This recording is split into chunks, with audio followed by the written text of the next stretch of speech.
Time is now 6 o'clock right here. Time for Running African with Roger Asphalt, looking all African today. While driving through Jamaica, there's only one radio station I listen to. Ivory FM, Ivory FM, Ivory FM.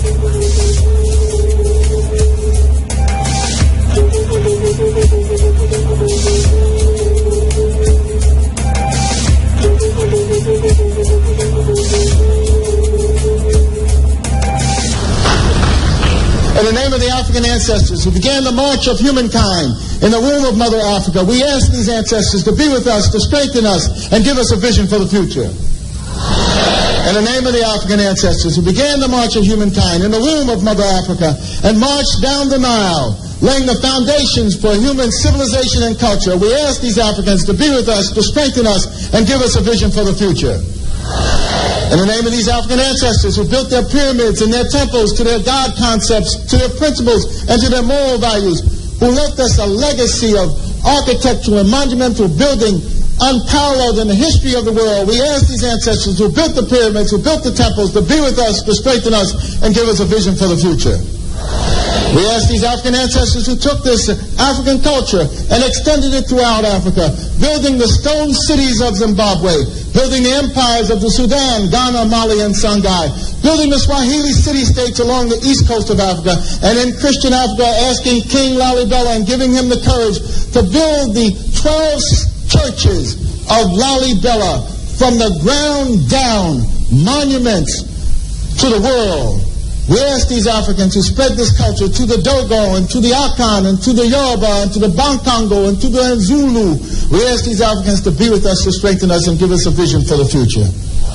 In the name of the Africans who opened up Africa, opened up the Nile Valley to other cultures and other peoples, and they came in and nurtured themselves on the African greatness.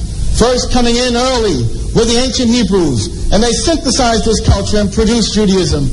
Later coming in were the Christians, and they synthesized this culture and produced Christianity. Coming in were also the Greeks, who took the African culture, synthesized it, and produced Greek civilization. And then later, the Prophet Muhammad, and with the Arabs coming into the Nile Valley, they synthesized the culture and produced Islam. We ask these African ancestors, who as part of their legacy laid the foundations for Judaism, Christianity, Islam, and Greek civilization, to be with us, to strengthen us, and give us a vision for the future.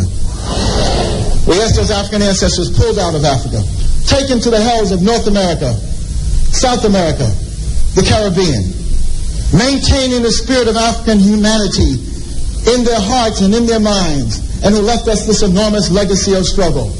We ask those Africans who resisted enslavement in the villages of Africa, who resisted enslavement in the shores of Africa, who resisted enslavement in those forts and dungeons, who resisted enslavement in the holds of those ships, who resisted enslavement when they arrived on these shores in the New World. We ask these Africans who ran into the highlands of northeast Brazil and established for 100 years the first free republic in the Americas, the Republic of Palmares, and their last great leader, Zumbi, who spared and sacrificed. We ask these Africans who replicated the Brazilian experience and went into the highlands of Jamaica and became the maroon-free communities. We ask these Africans who went into the backwoods of the Guyanas and Suriname and created free republic of the Suramaka and the Ajuka. We ask these Africans who went into the backwoods of Georgia and the swamps of Florida and moved with the Seminole Indians and resisted oppression. We ask these Africans who left us a legacy of struggle and resistance, the likes of which no one in the world has, to be with us, to strengthen us, and give us a vision for the future. We ask these Africans who created and laid for us a foundation of struggle and resistance that was passed on generation after generation, that was passed on to Harriet Tubman, who fought her way out of enslavement and became a symbol of freedom for all of us. Similarly, Frederick Douglass and hundreds of thousands of others fought their way out of enslavement. We ask those Africans who went with Boukman Dessalines to create the greatest revolutionary experience in the history of the world, the Haitian Revolution, leaving us a legacy, the likes of which no one else has had. We ask these Africans to be with us, to strengthen us, and give us a vision for the future.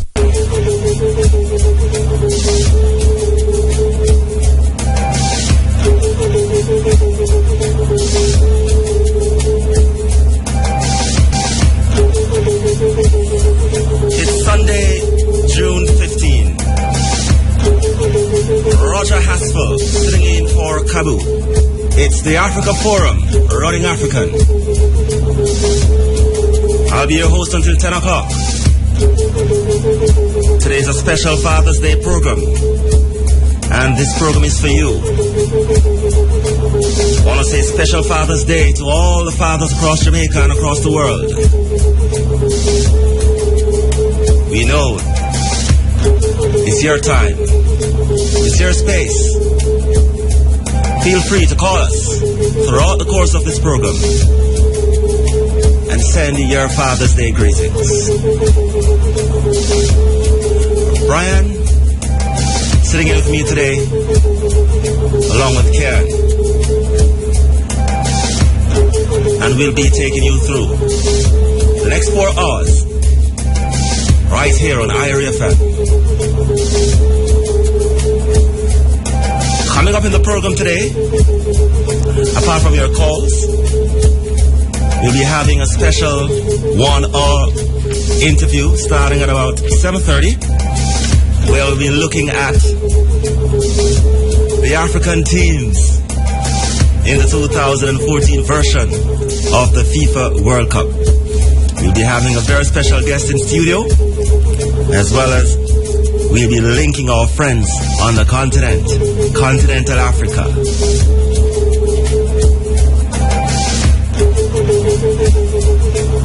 Sit back, relax, as we take you through 4 hours of Father's Day special on the Africa Forum today.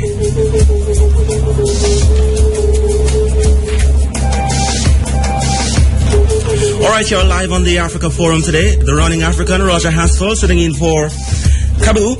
And at 6:30, we'll be opening the lines for you. And during that time, you'll be able to send your greetings and all your dedications to all fathers across Jamaica and the world at 6:30. Remember to call us at 974-5051, 974-5079, and 974-5043.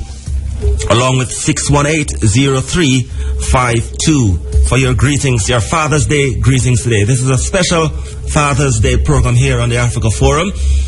And of course, our fathers. The statistics show that our fathers have been stepping up over recent times and in recent years. And we all know that over the years and over the times and so on, it was all about the mothers and all about the mothers. And you know, in recent times, as we said, the stats are showing that the fathers have been playing a more integral role. Not that there weren't any good fathers throughout the centuries and throughout the times, but the stats are showing that more fathers are taking the role of fatherhood more seriously, and for that we are truly proud and honored that our fathers have been very much there in the role of a father in the child's life. And of course, we'll be kicking off today with a special song, and we'll be having some special Father's Day songs today during the course of your calls, and of course the other features that will be coming up on the Africa Forum today. But what about the history of Father's Day? You know it must have an origin, and based on the research and what history is showing us, Father's Day really can be traced back to over 4,000 years ago. And, it was really in the 1990s, or rather in the early 1900s, when really things took a turn in terms of having a Father's Day special. But it was this young man called El Misu who carved out a message to his father on clay card, and he wished his father a long and happy life back over 4,000 years ago. And through the centuries, fathers have been revered. The official recognition of Father's Day only happened in the early 1900s. Well, several people are credited for furthering the cause of Father's Day, but it was Mrs. Sonora Louis Smart Dodd who was seen as a key person in making this great celebration happen. Sonora Dodd is seen as a mother of Father's Day, so even on a Father's Day, you must have a mother, and there's a mother of Father's Day, and the Father's Day special in 1909. This lady, she overheard a Mother's Day sermon and begun to recognize the hardships that her father must have gone through while bringing up his family. And when she was 16, her mother died during childbirth and left her father, Civil War veteran William Jackson Smart, to raise his 6 children and the newborn on his own. And so now I ponder the fact that there was a day for mothers, but not for fathers. And we have seen it right throughout the course of time, throughout the course of history, where fathers have been stepping up to take on the mother's role. And this lady really turned it into a festival because of what she must have seen in terms of her father, the hardships that he faced. And we know a lot of fathers here in Jamaica facing the same hardships in bringing up their child. We know a lot of mothers who leave the child with the father, and the father is the sole person bringing up that child, and we know a number of cases. And for that, we truly honor all those fathers who have been taking on the role of bringing up children by themselves. And we know there are a lot of them out there. We know a lot of mothers in this society. It's more, we are more a matriarchal society, and a lot of homes in Jamaica is the mothers. Most homes in Jamaica is the mothers that bring up a child, but there are a lot of homes where it's a father alone. And that really triggered the whole celebration of a Father's Day, which started back over a century ago. And initially, many people laughed at the idea, but she was determined, and she began a campaign lobbying for the cause of Father's Day. And finally, her efforts began to show, and it became law in the United States. And of course, it would have triggered most of the world by that time coming up to have a special Father's Day. Here in Jamaica, we celebrate it on the 3rd Sunday in every June, most countries. And we continue that tradition by honoring our fathers.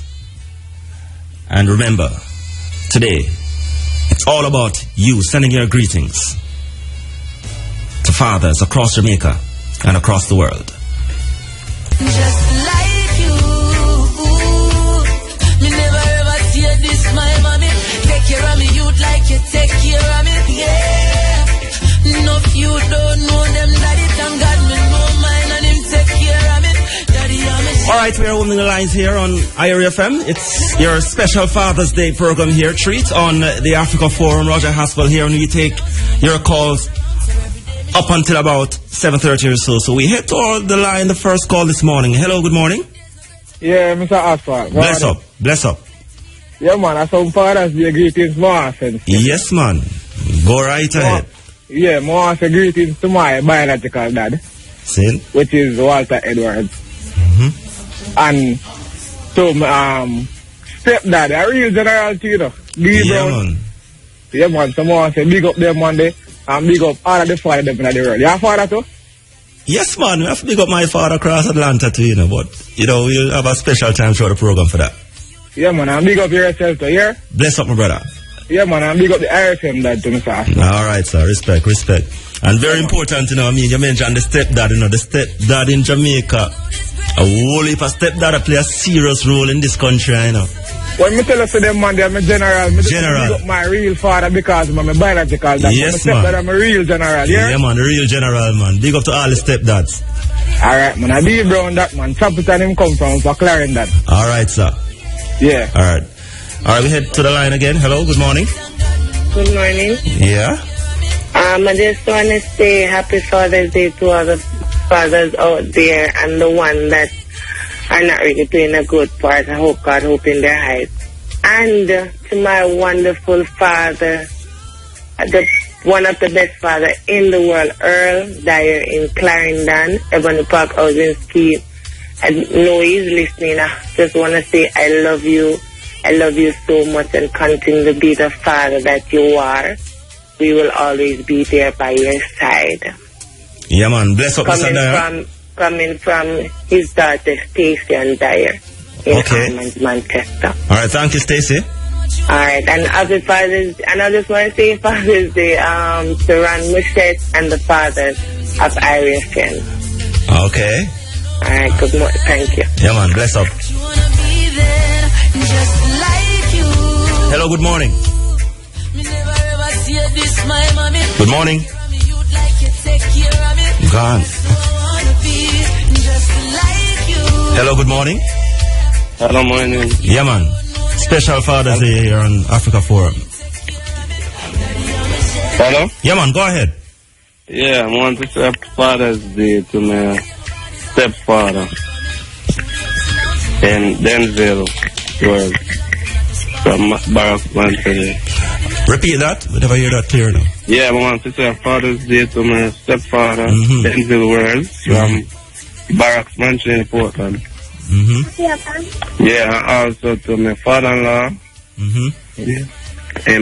Dermot Linton from Grants Bailey, St. Anne. Yeah. Just want to just big him up on the Father's Day. Yes, man. And I hope them live to see many, many more. Yes, man. And the father-in-laws too, you know, serious role they play too, you know. A lot of father-in-laws, you know, take on the role of fatherhood and take it very, very, very well, you know. So bless up the father-in-laws too. Yeah, man. Yeah. All right. Yeah, all right. All right, respect. Hello, good morning. Good morning.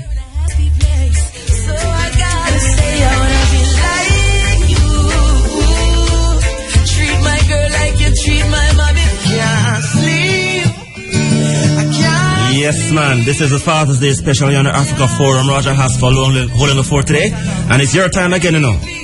Call us 974-5051, 974-5079, 974-5043, and 618-0352. Send your greetings across Jamaica and the world to the fathers on today's special Father's Day. Hello, good morning. Good morning. Hello. Yeah, man. Go ahead. Good morning. Yeah, man. I'd like to send Father's Day greetings to Junior Savory, Delroy Pringle, Carol Dunn, Leonard Anderson, Carlton Davison, David Brown, Wesley Brown, and all the fathers in Jamaica, and also to you and Ron Mushet of IRFM. Give thanks. Have a good day. Yeah, man. Same to you. You hear? Yeah. Blessed.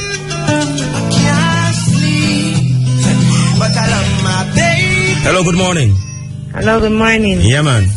Just want to say happy Father's Day to the father of my son, Dwight Beckford in Portmore, St. Catherine. I just want to wish him a happy Father's Day. May God continue to bless him, and may he continue to be the good father he is, and I wish him all the best. Yeah. Yeah, man. Bless up to all from Stacey. Yeah, man. Stacey from? Armand's, Manchester. Oh, from where in Manchester? Manchester big, you know? In Armand's. Armand's, okay. Yeah. Yeah, man. Bless up to all the baby fathers, them too, you know. Especially the young baby fathers, them. Yeah, some good young ones. Yeah, tell you, true, man. Yeah, the young ones are taking up their role. Yeah, man. Fathers, generally. Yes. Across Jamaica and across the world have been stepping up, and we have to congratulate and encourage them. Yeah. Yeah. Yeah. And to the fathers in Armand's also. Yeah, man. All fathers in Armand's, Manchester. Big up yourself this morning. All right. Bless up, you hear? Yeah. Good morning. Hello, good morning. Yeah, man. You're on. I just say no, but I forgot a couple people well, so I'll call back. All right. To my brother Troy Del Pringle, is from Hampstead in Runner Bay. My brother-in-law Derek Shan, also in Hampstead. That's it. And also to my stepdad, Brian Blunt, is in Florida. Yeah. So thank you very much. Yeah, man. You're welcome. So all the uncles them too, you know, play father role, you know, big you up to, you know. A lot of uncles out there, you know, a lot of uncles out there who step up. A lot of brother-in-laws, a lot of in-laws who are fathers for a number of kids. Big up yourself. Hello, good morning. Hello, good morning. Hello, good morning. Yeah, man, you're on. Okay. And turn off your radio, please. Turn on your radio, please. First thing. Go. You there now? Alright, run things now. Okay, I would like to say special big up to my dad, Junior in Air Castle Road, and special belated birthday to me. Yeah. I just want to know that he's a good dad. He's the one who made me here today, and I want to make you know just hold the faith, even though things are time tough. Because we're going to overcome. Just say we're going to overcome. And big up to my little sister Ramona, my stepmother Selena, Crawford, big up every time. From Michael in Stone. From where? From where? Michael in Stone Hill. Stony Hill. Oh, yes. Yeah, man. Bless up, sir. I know. But regardless about first time caller. Yeah, man. Thank you. Don't make the last here. Okay, cool. Alright, man. Bless up all the fathers down there in Stony Hill, Jamaica. Yeah.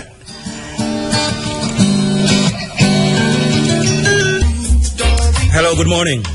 Yeah, morning. Bless up. Rastafari. Straight. Nice day, good vibration. Yeah, I want to send up my greetings to the world boy, you know? Yeah? Yeah, one time tradition man, them man there, one Alton down across the Kingston Valley there. We're across Kingston Valley. Yeah, up in the terrace. Yeah. You know? Which terrace? Yes. Which terrace? Yeah, where? Just... In the Red Hills, man, in the Red Hills. Straight, yeah, go ahead.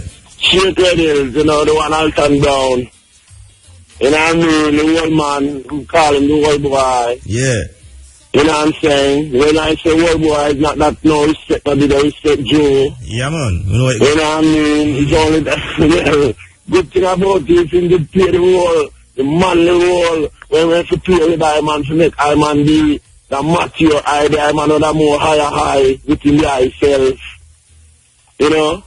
Yeah. But see I man give thanks with when this still a water, they will make I man be I, you know what I mean? Then it's more significant even to I, you know what I mean? Mm-hmm. And then give thanks, you know, say, the role the I man could even control the role to see I man do them, I man have to, you know what I mean, play the manly role within I man self. You know what I mean, towards my youth them that them could have be and come so powerful and so high within themselves and so prosperous in the seed that, you know what I mean, one could have want to take a page out of time and book, you know, that's how you to deal with to the highest levels, you know what I mean? And most of all of the father them who, father also mix one youth, not even only see them youth, but you know, say, every youth like I know is to be fathered officially and respectfully, you know, see, come chat up in the runnings as conscious youth, good youth, you don't want to produce in Jamaica to be in the world to be here. To make the world be better and officially. Alright, my boss. You know what I mean? Yeah, all far across the globe. Yeah, man. For yourself. Give thanks. Where you calling from, brother? Yeah, I'm on a call from over Lucy Hanover. Oh, Hanover. Yes, I am. We down in the West Bank. Straight. You know? Yeah, man. Yes, and the details that come from one massive. You know what I mean? Ernest Brown. You know what I mean? You can hear massive. See? And again, Mr. Alton Brown, if you don't hear, you know, see, and one of the brothers and sisters, them all hear, telling the old man, say, massive, Benzie, from over Lucy Hanover, turn up big. Alright, my boss. Yeah, man. Give thanks, here. Yeah, man. Give thanks. Bless up to all the fathers across Lucy Hanover and Hanover in general. Alright, we're back. Good morning. Hello. Hello. Yeah, man. You're on. Yeah, Roger. Yeah, man. I'm right here. Yeah, man. Bless up yourself, man. Give thanks. Yeah. Seeing. Yeah, man. Well, I make a valid point about the uncle them, you know. Yeah, man. And that really caused me to take up my phone and call you. Yeah. Because growing up, I never have a biological father around me, but I have a few good men in my life. Yeah. Who played that special role. Same. You understand, to help me to be the man who I am today. Mm-hmm.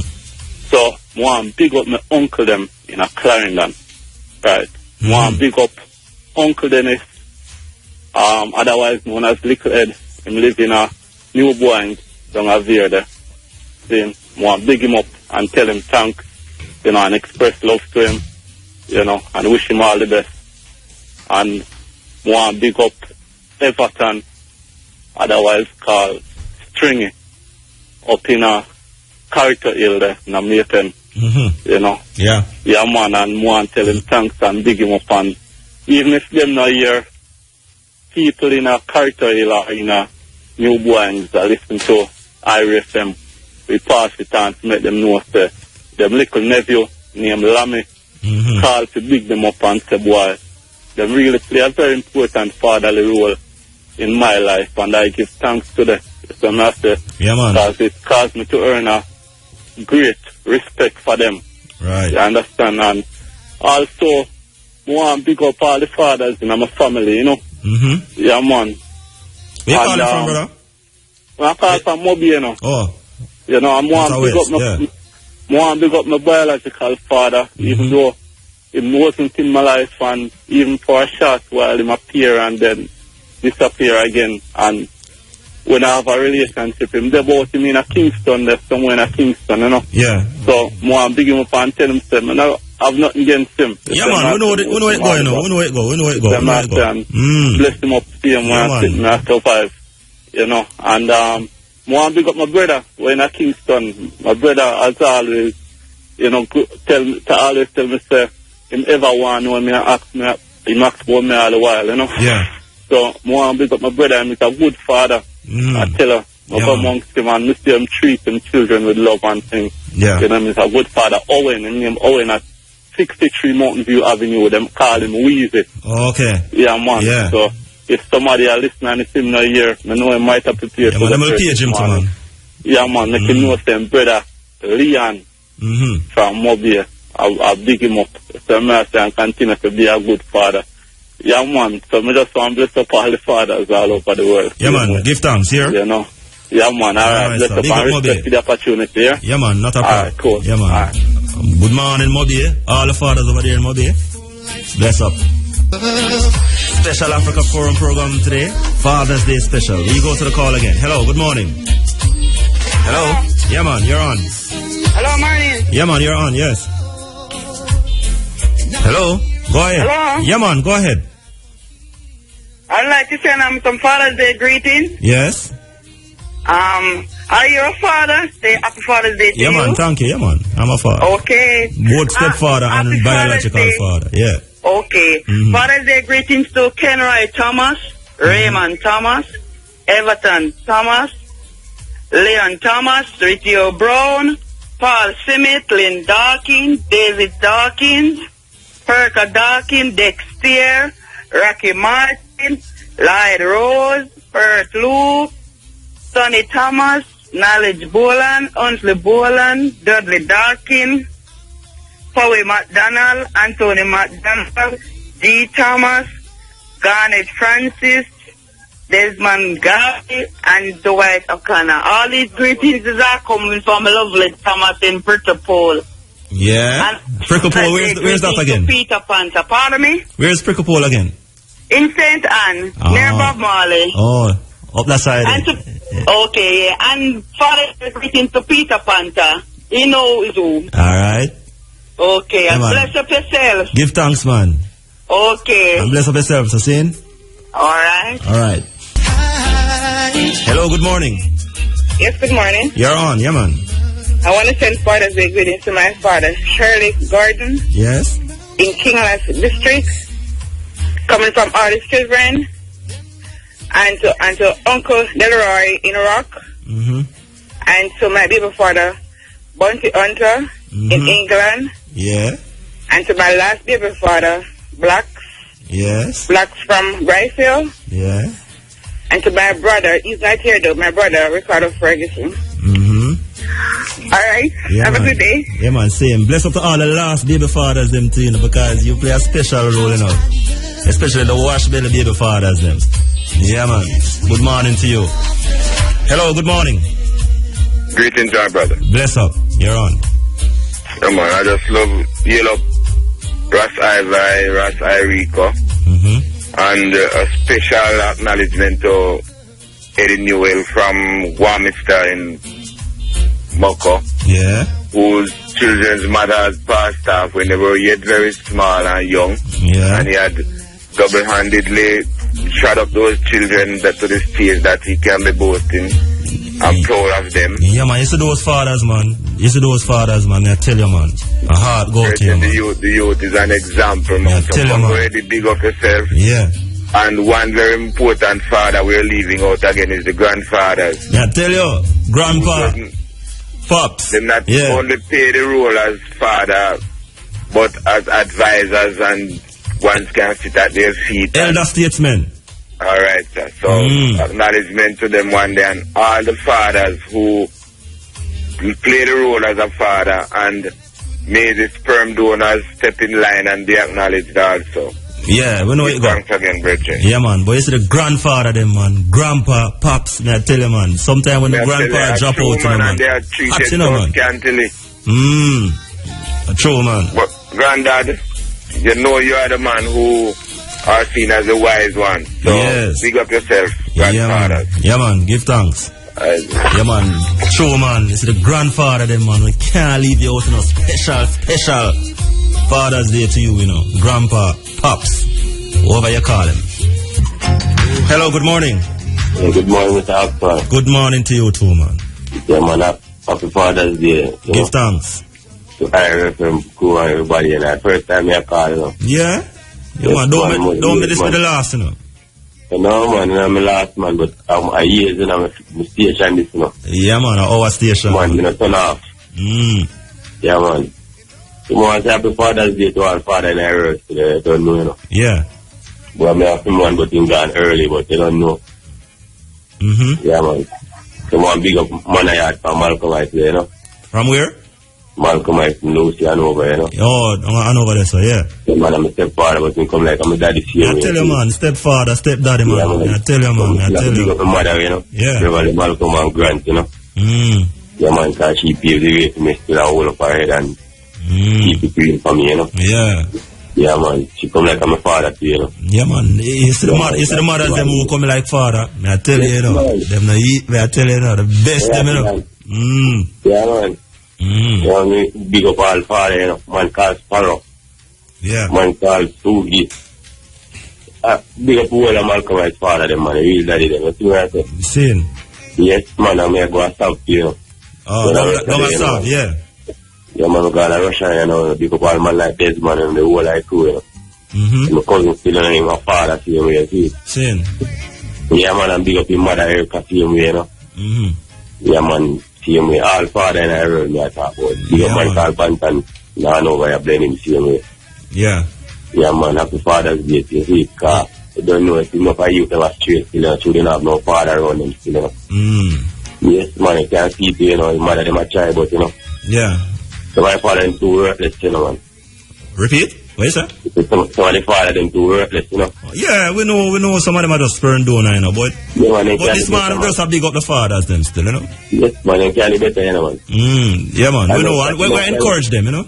Yeah, enough time, man, they have their little money before they come take care of you, you know, gambling house, you know, man. Alright, so what have to run here? Yes, man. Yeah, man, give thanks. You know? Yeah, man, thank you. Yeah, man, live. Hello, good morning. Hello. Hello, good morning. Yeah, man, you're on. I would like to send Father's Day greetings to my father, Donovan Walker. Yes, where is he? Olava Place. Alright, here, I'll tell you what, you need to turn down the radio in the background, you know, because we're getting the feedback. You can turn it down now? I'm gonna turn it down. Yeah, man. Especially, well, I would prefer you turn it right off, you know. You hear now? I turned it off. Yeah, man, go ahead now, continue. I like to send Father's Day greetings to my father, Donovan Walker. Yes. And Olava Place from Central Walker. Alright, thank you. Where you calling from? Olava Bay. Olava Bay, and your father is in Olava? Yes. Alright. Thank you. Have a good day. Alright, callers.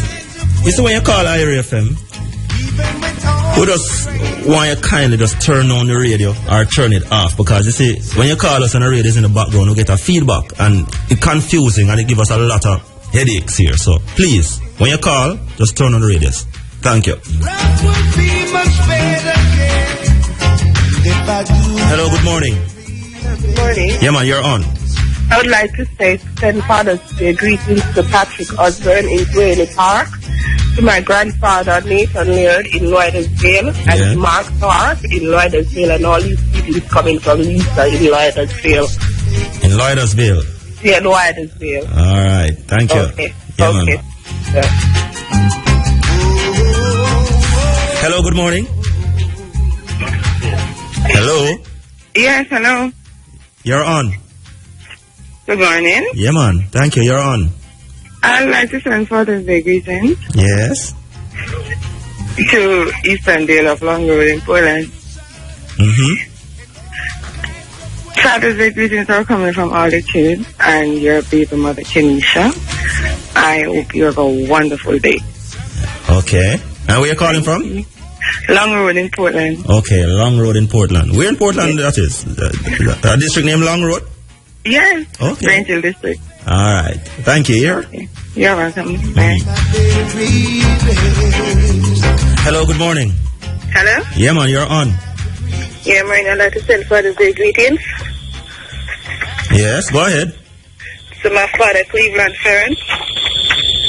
Yeah, where's he? My brother, three brothers, Nema, Zeren, Omar, and my baby father, Dwight Richards, Nick and Jackson, my uncle Howard Johnson. Yes. Yeah. And where you calling from? My friend Ferron, my boss Surgery, Sophia in Mavis Bank. Oh, you're calling from Mavis Bank? Yeah. All right. Keep it locked, all right? Yeah. Hello, good morning. Fraternal greetings, my brother. Thank you very much, sir.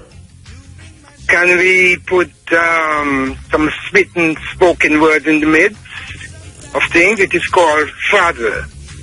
Okay. Esteem highly your called Creator. Laudable reverence generations echo. Behold, Holy Goddess Mother, art equally blessed with such divine nature. Blessed love, Father, Father. You are a unique member of the ancient unchangeable order, two becoming one in a son, a daughter. I really nurturing and nurturing, quite unlike a sperm donor. Blessed love, Father, Father. All right, so where you calling from? Hills and Valleys. Hills and Valleys? Yeah. Yeah, district name, sir? Many places with that name. Okay, all right, sir. Bless. Bless up here, give thanks. Moving along, hello, good morning. Yeah, good morning. Yeah, man, you're on. Yeah. I'm calling from Content. Oh, Ronia, sir. Yeah. No, Content, that's in Bagua. Oh, another Content down in St. Catherine this. Okay. Yeah. I'd like to send Father's Day greetings to Science. Who? Kenneth Hyde. Mr. Kenneth Hyde. Okay. Yeah. Where's Mr. Kenneth Hyde? He's in Springfield. St. Catherine? Yeah. Okay. And after your Father's Day to Broadwall. Yeah? Yeah, 4 mischief. A man who has 44 children. Where you say? Hold on there. Where you say? 5 of them a jacket. Yeah, where you say I have 44 children? Yeah. Okay. But him dear for him children though. 5 of them a jacket. But he was dear for them though, with a jacket or not. Yeah. Good man, that man. Good man. Bless up. Melvin Cat. Yeah, Toby's. Yes. And Connie, a man who get about 3 children, you know. Okay. Yeah. And greetings is coming from Suta. Yeah. From? Yeah, from Content. All right, sir. He's from the logistic hub. Yeah. Yeah. Yeah, man, you see the man who have whole heap of pitney and dead for them. This man is 44 children. And the man is there for all of them. Boy, enough love to you. To you fathers who have whole heap of children and dead for them. Hello, good morning. Hello. Yeah, man, you're on. Yeah, Mr. Asphalt, I did have to call back again because there is one very special person who left our family. I tell us, sir. There's a youth man, the cousin named Andrew Bennett, who work at Michael Ming supermarket in Mason. I tell us, sir. Yeah. For years, that youth there work at the supermarket, and every morning, him used to go to say lunch money. Yeah. You see it? Yeah, while I go out the road when I go to school now, I wait for my uncle them where I run taxi. Yeah. To carry me go to school, and Andrew never complain. That's the matter. Yeah. Even if me not go to him carry me lunch money for me give me stuff. More big up Andrew Bennett, him work at my family supermarket in Mason. Yeah. Master. Yeah, man, and blessed love and give thanks. Yeah, man, that's so nice. All right, sir. All right, this is a special Father's Day program here on the Africa Forum, Running African. We're taking your calls until about 7:30, so continue to send those calls in. Hello, good morning. Hello. Yeah, man, you're on. Hello, good morning. Good morning. Rashana. Yes. I'm from Molitor, Balcarres. Yes.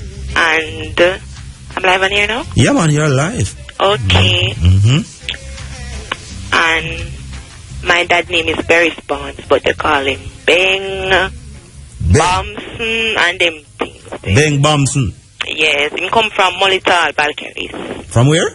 Molitor, Balcarres in Portland. Oh, down at Portland, yeah. Yes. Yeah. He's a very, very special father to me. He's like a mom. I tell you, man, the father who come like moms, this man, I tell you, Yeah, no, I never know that I could live around him. I tell you, that's so nice. Yeah. So where you calling from?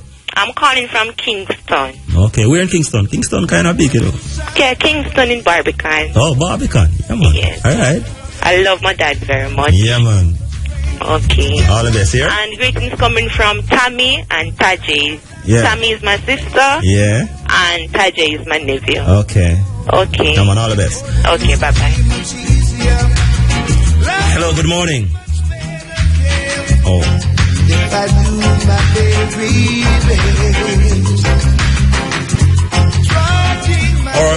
Hello, for final call before the break. Good morning, yes? Good morning, sir. Yeah, man, good morning. Happy Father's Day to you and all the hard-working fathers at IRA FM. Yeah, man, we thank you very much, sir. Yeah, man, and I'd like to say Happy Father's Day to my son, Mr. Barrington James, a.k.a. Blacker, yes, of 135 Valley Street in Sablama. Yeah. And happy birthday, and Happy Father's Day to my brother, Mr. Ralford James, a.k.a. Moby, in Duncan, Chilani. Yes. And I want to say Happy Father's Day to Mr. Derai Cole, a.k.a. Dicky of Islington in Portland. And Happy Father's Day to Mr. Winston Polson, policeman in Long Bay in Portland. Yes. Mr. Rupert Wilmot of Seafood Town in Center. Yes. David Newfield, a.k.a. Barhead of 116 Renard Road in Kingston 2. And to Mr. Ronald Griffiths of 4 Holiday Drive. No, Mr. Ronald is at Emerton. That is my uncle. And the other uncle, Mr. Vinton Griffiths of 4 Holiday Drive in Kingston. And to cousin Kenroy Griffiths of Sandy Bay in Clarendon. To Mr. Jeffrey Morgan of Field in Clarendon. And to Brother Chai in Mapen. Brownman in Boone Mountain. Mr. Hyman in Mandeville. Mr. Lloyd Griffiths in Royal Flat. And to Brenton and Byron Griffiths in Mandeville, and to Brother Parchment in Aberdeen, Mr. George and Desmond in Treasure Beach, and to Romeo Smith of Petersville, and all the fathers at the Sablama Post Office, and to my neighbor Mr. Hopton Gooden, the original fireman in Negril, and to Bob Johnson of Eglinton in Hanover, and to Mr. Shillman Sterling in Montego Bay, and to Mr. Carlton Griffiths Burnswick Lane in Montego Bay. Yeah. And to Mr. Wesley Cunningham also in St. Anne. And to all the fathers, all the nephews and the cousins who are fathers, holy for them can't call them. Yeah, man, I tell you, boy, if you start call, boy, you're not going to done for the rest of the man. Yeah, man, but give thanks still. Yeah, man, give thanks. And to all the fathers in and around Sablama. Yeah, man. And in the hills and the valley. And it's coming from the original greetings, man. Mr. Hubert James in Westmoreland. All right, Mr. James. Blessed love. Give thanks.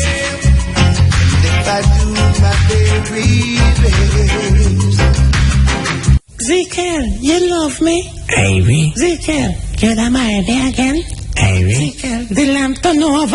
Ivory. Ezekiel, the house are burned down? Ivory. Papa Jesus, I hope not for All right, this is the Africa Forum, the Running Africa's Father's Day special. Roger Haspel holding the fort today. We take your calls until shortly from now because, we're going to a special feature, 1 hour, looking at Africa's teams in the World Cup currently going on the way with our special guest coming up. We'll tell you that shortly, but we continue to take your calls for another couple of minutes or so. Hello, good morning. Hello, good morning, Roger. Yeah, thank you. Good morning. Happy Father's Day. Thank you again. And this Happy Father's Day greeting is coming from Verna in Jamesfield. In where? From where? Jamesfield. Verna in Jamesfield. James Hill. Where's James Hill? Clarendon. Yes. I would like to send Happy Father's Day greetings to Boxer in Jamesfield. Yeah. And to my brother in St. Anna Booker, Mas, and Raymond.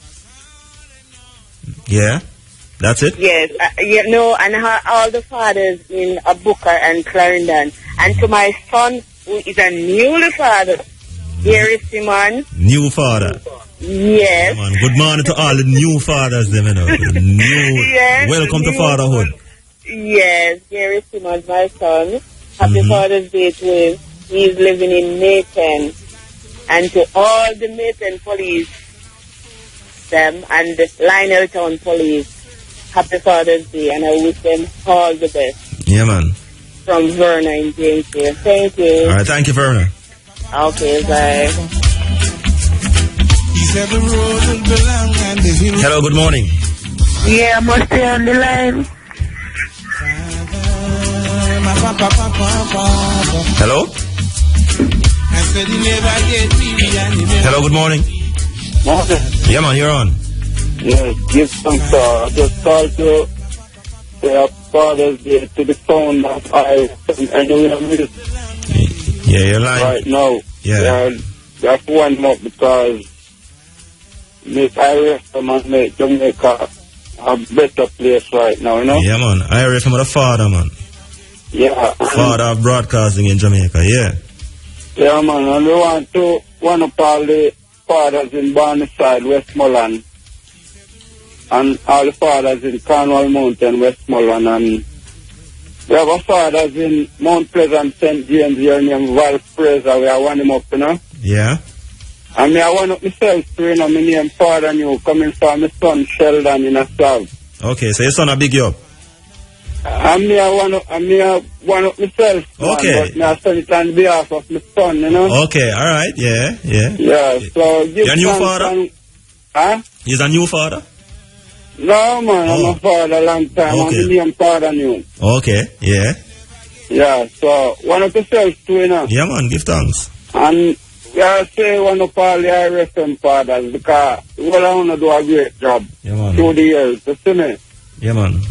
So just want to put yourself on RFM and we're there and keep it fathers. Yeah, so, man. blessed sir. Alright, thank you and give thanks here. Alright, we're going to hold the Father's Day greetings for now. We will be opening the lines again for the final hour of the program at about 9 o'clock. So, we're holding the Father's Day greetings until that time. Stay tuned though, because we'll be having a special feature for you. In fact, we have a couple of special features for you this morning here on the Africa Forum. So just stay tuned and keep it locked. In another couple of minutes, we'll be heading to our guest today. And we'll be discussing the Africa teams down there in Brazil, currently on the way in the World Cup. And guest in studio this morning, we'll be having Mr. Bernard Kluve, former Ghanaian international. And of course, we'll be heading across to the Africa continent too. And we'll be touching base down there in Ghana and also in Nigeria. And we'll be getting the vibes in those countries in this time where they're representing in the World Cup. So stay tuned. Remember, 9 o'clock we open the lines, but coming up shortly, special feature looking at the African teams here on the Africa Forum. Roger Haskell holding the fort for Kheru this morning. Alright, this is the Africa Forum, running African, and we head straight into our special interview segment here on the program this morning. And we are joined in studio by Mr. Bernard Etsi Clouvey.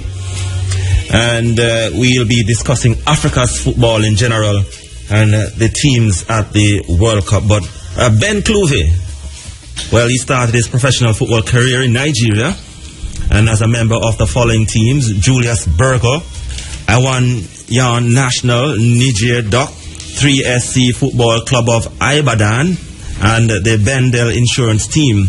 While playing for the Bendel Insurance Team for 5 years, he won the WFA Cup for 3 consecutive years between 1993 and 1995. He was then invited to play for Ghana's national team, the Black Stars, back in 1994. Bernard Clouvey was a player for the police national team in Jamaica. Yeah, he's also a former coach of Rising Stars of Buckfield. Yes, down the road, that's all.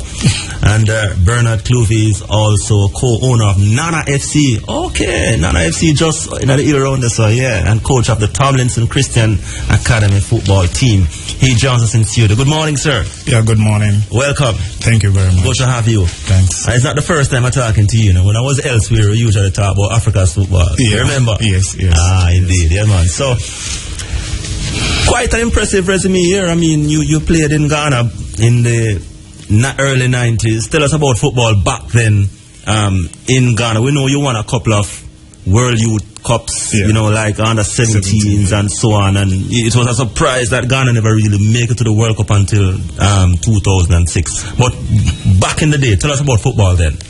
Well, back at the days, football in Ghana is just like we are just kicking the ball around. But it reached some stage that we really focus on the football and know very well that football can make a big difference in our country. Yeah. So that is where, from 1980s, we put seriousness in the football. Yeah. The kids have to be educated mentally, physically, put them in the camp. That once you see the talent, you have to put them in camp. That's how we recoup our national team in Ghana. Take it from the level of the children. Explain to us those camps. I mean, that once you identify the talent, you put them there. It's okay. There's something that Samsung did, I think last month ago.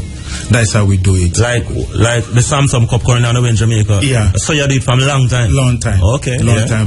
When we see any talent and we know that this talent can help the national team, we put them in camp. Once we put them in camp, the government is going to take care of their responsibilities. Yeah. The government.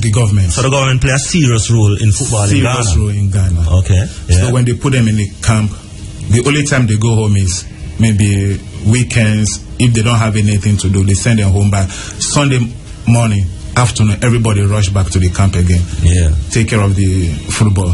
Yeah. They go to school early in the morning. What they normally do is early in the morning they train. So from 7:30, 8 o'clock, you get ready. The bus come, they blow their horn, they take you to school. 4 o'clock when school finish, when you come home, training starts. So that is how we build our. So it's no rocket science as to why Ghana did so well at the world youth levels, winning numerous world titles at the under 17 and so on. That is the structure that we started with. So from there, we started selling out our players out to go and get the experience outside. So luckily, some of them did well and come back to the senior national team. So if you watch the junior side, we always do well in the junior side. Yes. But when you reach the that's what I want to talk about now, because you win a whole heap of titles at the youth level, but it took you a long time to reach a World Cup. What happened is in fact, it was until 2006. What happened is, when we when they sell out to the players to the other European countries, when we are inviting them back, they find it difficult to send them. The club's not releasing them. So there's a lot of problem over there. Up to this day. I can just imagine, because when the clubs take them up and they take them over, because they spend a lot of money taking them back. So it's just it's a problem still. That's why FIFA had to institute things like FIFA dates where it's mandatory for you to send because of things like these. But even when you have the mandatory dates, sometimes the clubs them still hold on. No, they don't want to, because one thing is, you see, football in Africa. Yeah. We take it serious. We eat football, we drink football, we sleep football. But the problem is the insurance aspect of it. Because when you go back to the England or elsewhere to play football, you are insured. So anything happen to you, they are going to make sure that you are well taken care of.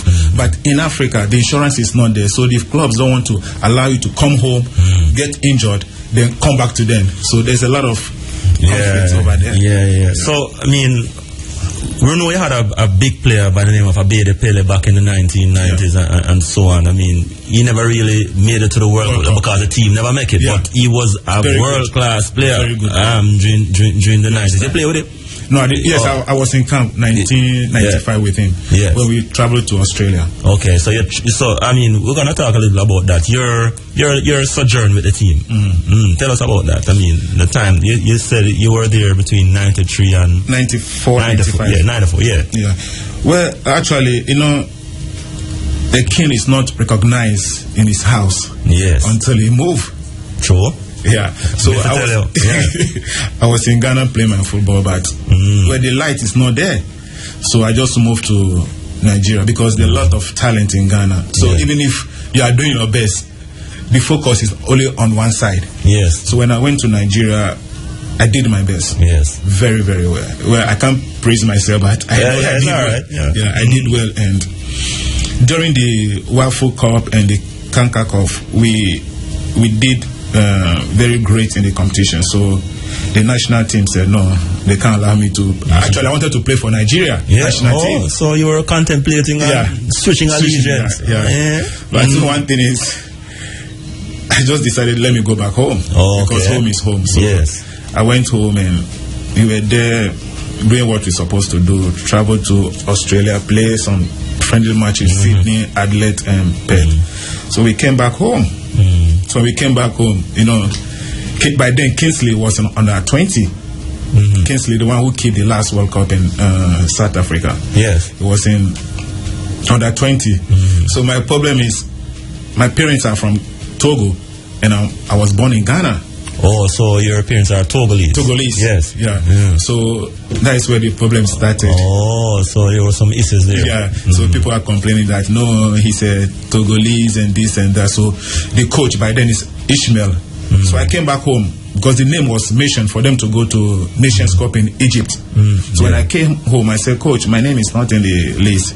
He said, no, they said, you are not a Ghanaian, you are a Togolese. So they put Kingsley in my position. That's why Kingsley went to the Nations Cup. From there, he went to the World Cup. And the current coach of the Ghanaian team, he would have been around that time too? I mean, no, by then he was in the States. The current coach? Apia. Apia. Because Apia would have played for Ghana in the early 90s too, to mid 90s. But by that time, he took up coaching.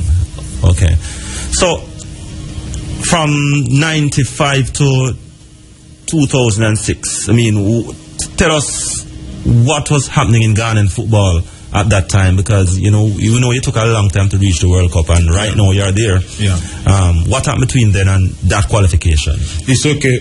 Actually, what happened is we have some serious problem with the national team, losing matches. And the players, as I said, when they invite them, they are not coming and all those things. Those matches are peer problem. So what happened is we close our camp. We close the national camp.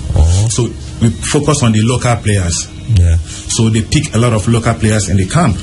So what we normally do is they invite the foreign players to play the local players.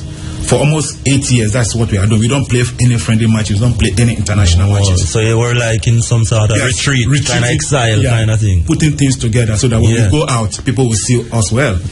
So that is what I think Jamaica needs some of that now too. We need it in Jamaica. So that is actually what happened to Ghana. That's why we are in the limelight now. Yes, and then players broke out, people like the SCNs and the Amasoa Giants and so on. You know, it was during that time these players actually rose up. So What are your thoughts on the current team, though? I mean, they're in Brazil now. You think they can come through the group? Tough group? Well, no, they are going to come through. Well, I feel so too. Yeah, they are going to come through because during the friendly matches, you can see that there's a seriousness. But the only problem that we are having now is goalkeeping and striker, because most goals were scored by Ayew.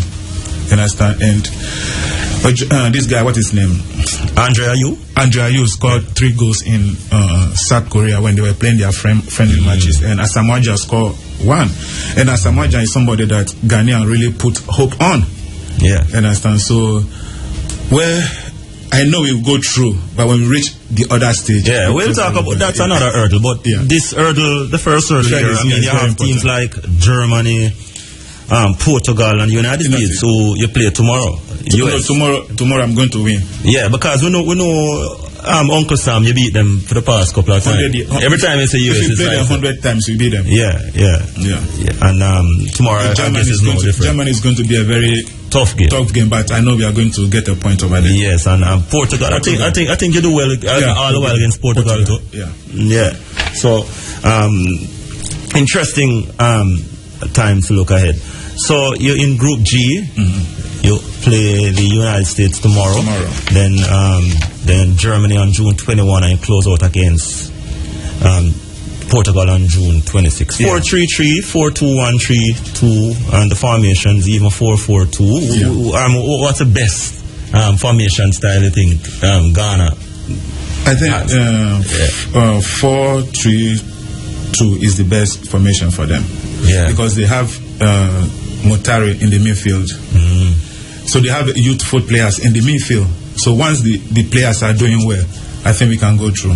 One of the things that they always say about Africa's football is that, talented players and talented strikers, but somehow the defensive system not up to scratch as where it should be. I mean, is this an ongoing problem? Is this thing something that is sorting itself out nowadays? No, it just started because we want to play like the Europeans.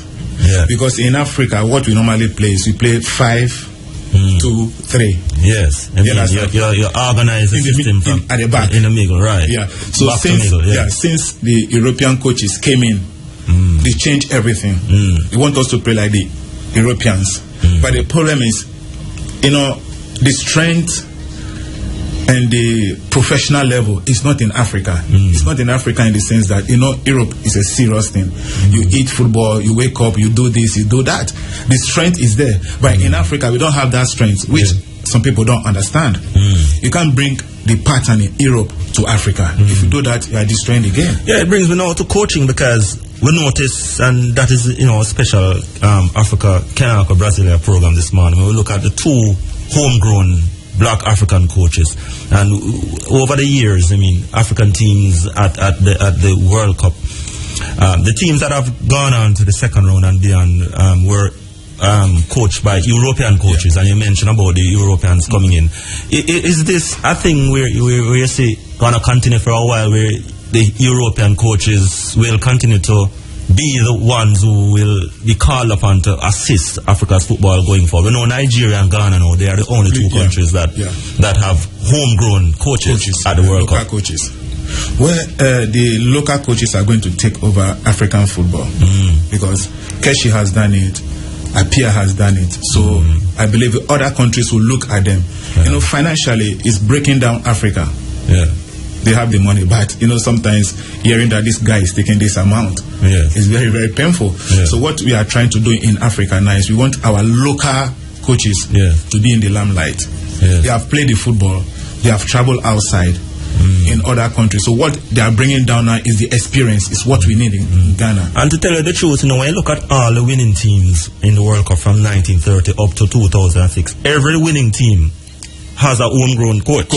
So we know that technical expertise and so on for developing countries such as Jamaica and so on probably will need those expertise for a while longer.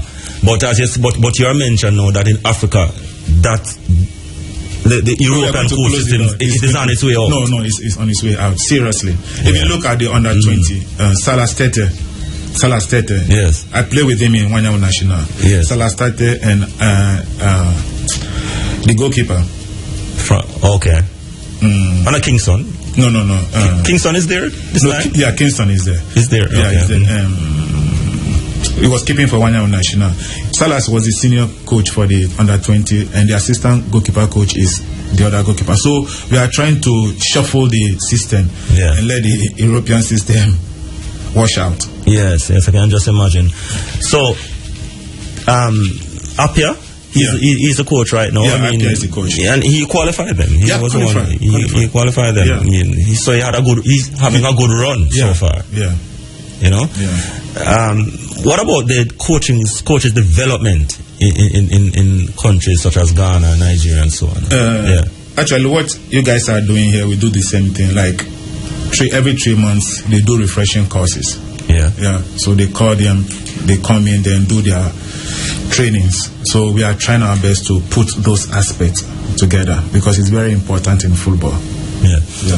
All right. We are discussing Africa's teams, Africa football in general, with Mr. Ben Clouvey, former Ghana national professional player, currently residing here in St. Anne, co-owner of the Nana FC football team. How are you doing? I mean, you're in the Major League. How much you come this year? I came fifth. You came fifth. Yeah. So you almost squeezed through to the last actually, the first round was rough. But the second round, I lost only one match. Okay. I just put some things together. I just go African way. Yeah. What's the plan for Nana FC though?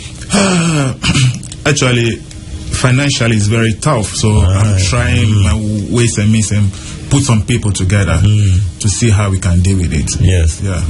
It's very tough. All right. Let us look at the teams over there in Germany right now. You have Ghana, your team. You have Nigeria, Cameroon, Ivory Coast, and Algeria. And by the way, congratulations to the Ivory Coast. Yeah, man, they did well last night. I mean, the first half wasn't that hot, but they really turned it up in the second half. Yes, I mean, we really saw the experience coming through with players. I mean, especially when Drogba came on. As he came on, the game just changed. Change. Yeah, man. So, what are your thoughts, though, on the 5 teams that are there right now? Well, actually, the 5 teams that I believed that they will go through the second stage will be 1 Nigeria, Ghana, Ivory Coast. Only these 3 teams I believe they will go through. But Algeria, they play like Europe football. Yeah, they represent. I mean, although they are on the continent, the physical continent space, they are more Arabic. So then I don't put too much emphasis on them. But although they knock out Burkina Faso. I know Nigeria, Ghana, and Ivory Coast will do very well in the World Cup. Yeah, very, very well. Yeah, very well. Cameroon, although they have been drawn in a tough group. Yeah, they are not really the indomitable lions as they were a couple years ago. No, because Roger Miller left with his spirit. Roger Miller was there when they were playing. No, Cameroon, the problem is they are not organized. They have a lot of problems. Even before they leave. Even just a while ago, I mean, last week, the man them never want to leave the hotel in where the capital name in Cameroon? Them never want to leave the hotel. Yeah, because of their allowances and all that. And I hear right now that they are looking at and Etu was something of a persona non grata. Right now he's like public enemy number 1. Yeah, because you see, in Africa we use the head to get what we want. We put every emphasis on the senior player because the senior player is the one who is going to say, give me this, give me that. You understand? So if you are not very strong, they'll wash you out. So that is what is happening with A2 now. Yeah, they're not the indomitable line. I think them should change them name now. I mean, boy, I tell you, not the indomitable lines, especially on the field. I mean, we know they have good players because when you say a man like Alex Sang, you see, what I'm saying is, you see, the African football, they want to change it, and we don't want to change it. That is our problem now, because if you want to play like Africans, we can go through. Yes, we can go through, but the system now has changed. In Africa, when you miss the ball, don't miss the man. Yeah, all right, we're gonna take up on that topic, but we are heading to your country now. We're heading on the continent right now. Yeah, man. On the line we have Mr. Muta Adumo. and he's a sports journalist with Radio Gold in Ghana. You know Radio Gold? Yeah, Radio Gold. Yeah, a big radio station. Very big. All right. He joins us on the line now. Hello, good morning, Mr. Adamu. Good morning, sir. How is Jamaica? Jamaica is fine, and how is Ghana? Ghana is very, very geared up for tomorrow's game against the USA. Yeah, and you're calling from the capital. Oh, anyway, we're calling you in the capital in Accra, right? Yes, very much so, in Accra. Yeah.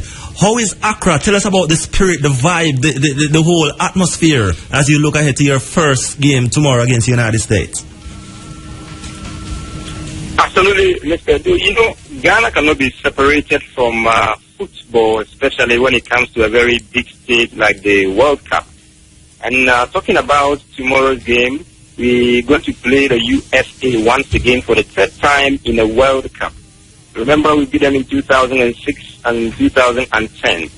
So basically, Ghanaians are looking up for revenge coming from the side of the United States of America. And then others are also looking at it in this way, that they have to beat the United States for the third time. So the atmosphere here in the Greater Accra, that's the region, the Greater Accra region, that's the capital of Ghana, I'm telling you, it is very, very much colorful. You see miniature flags with people holding flags here and there, ready themselves for tomorrow's game. But if I should tell you for a fact that if you look at the game on the ground, pundits are really discussing the game on a very careful note.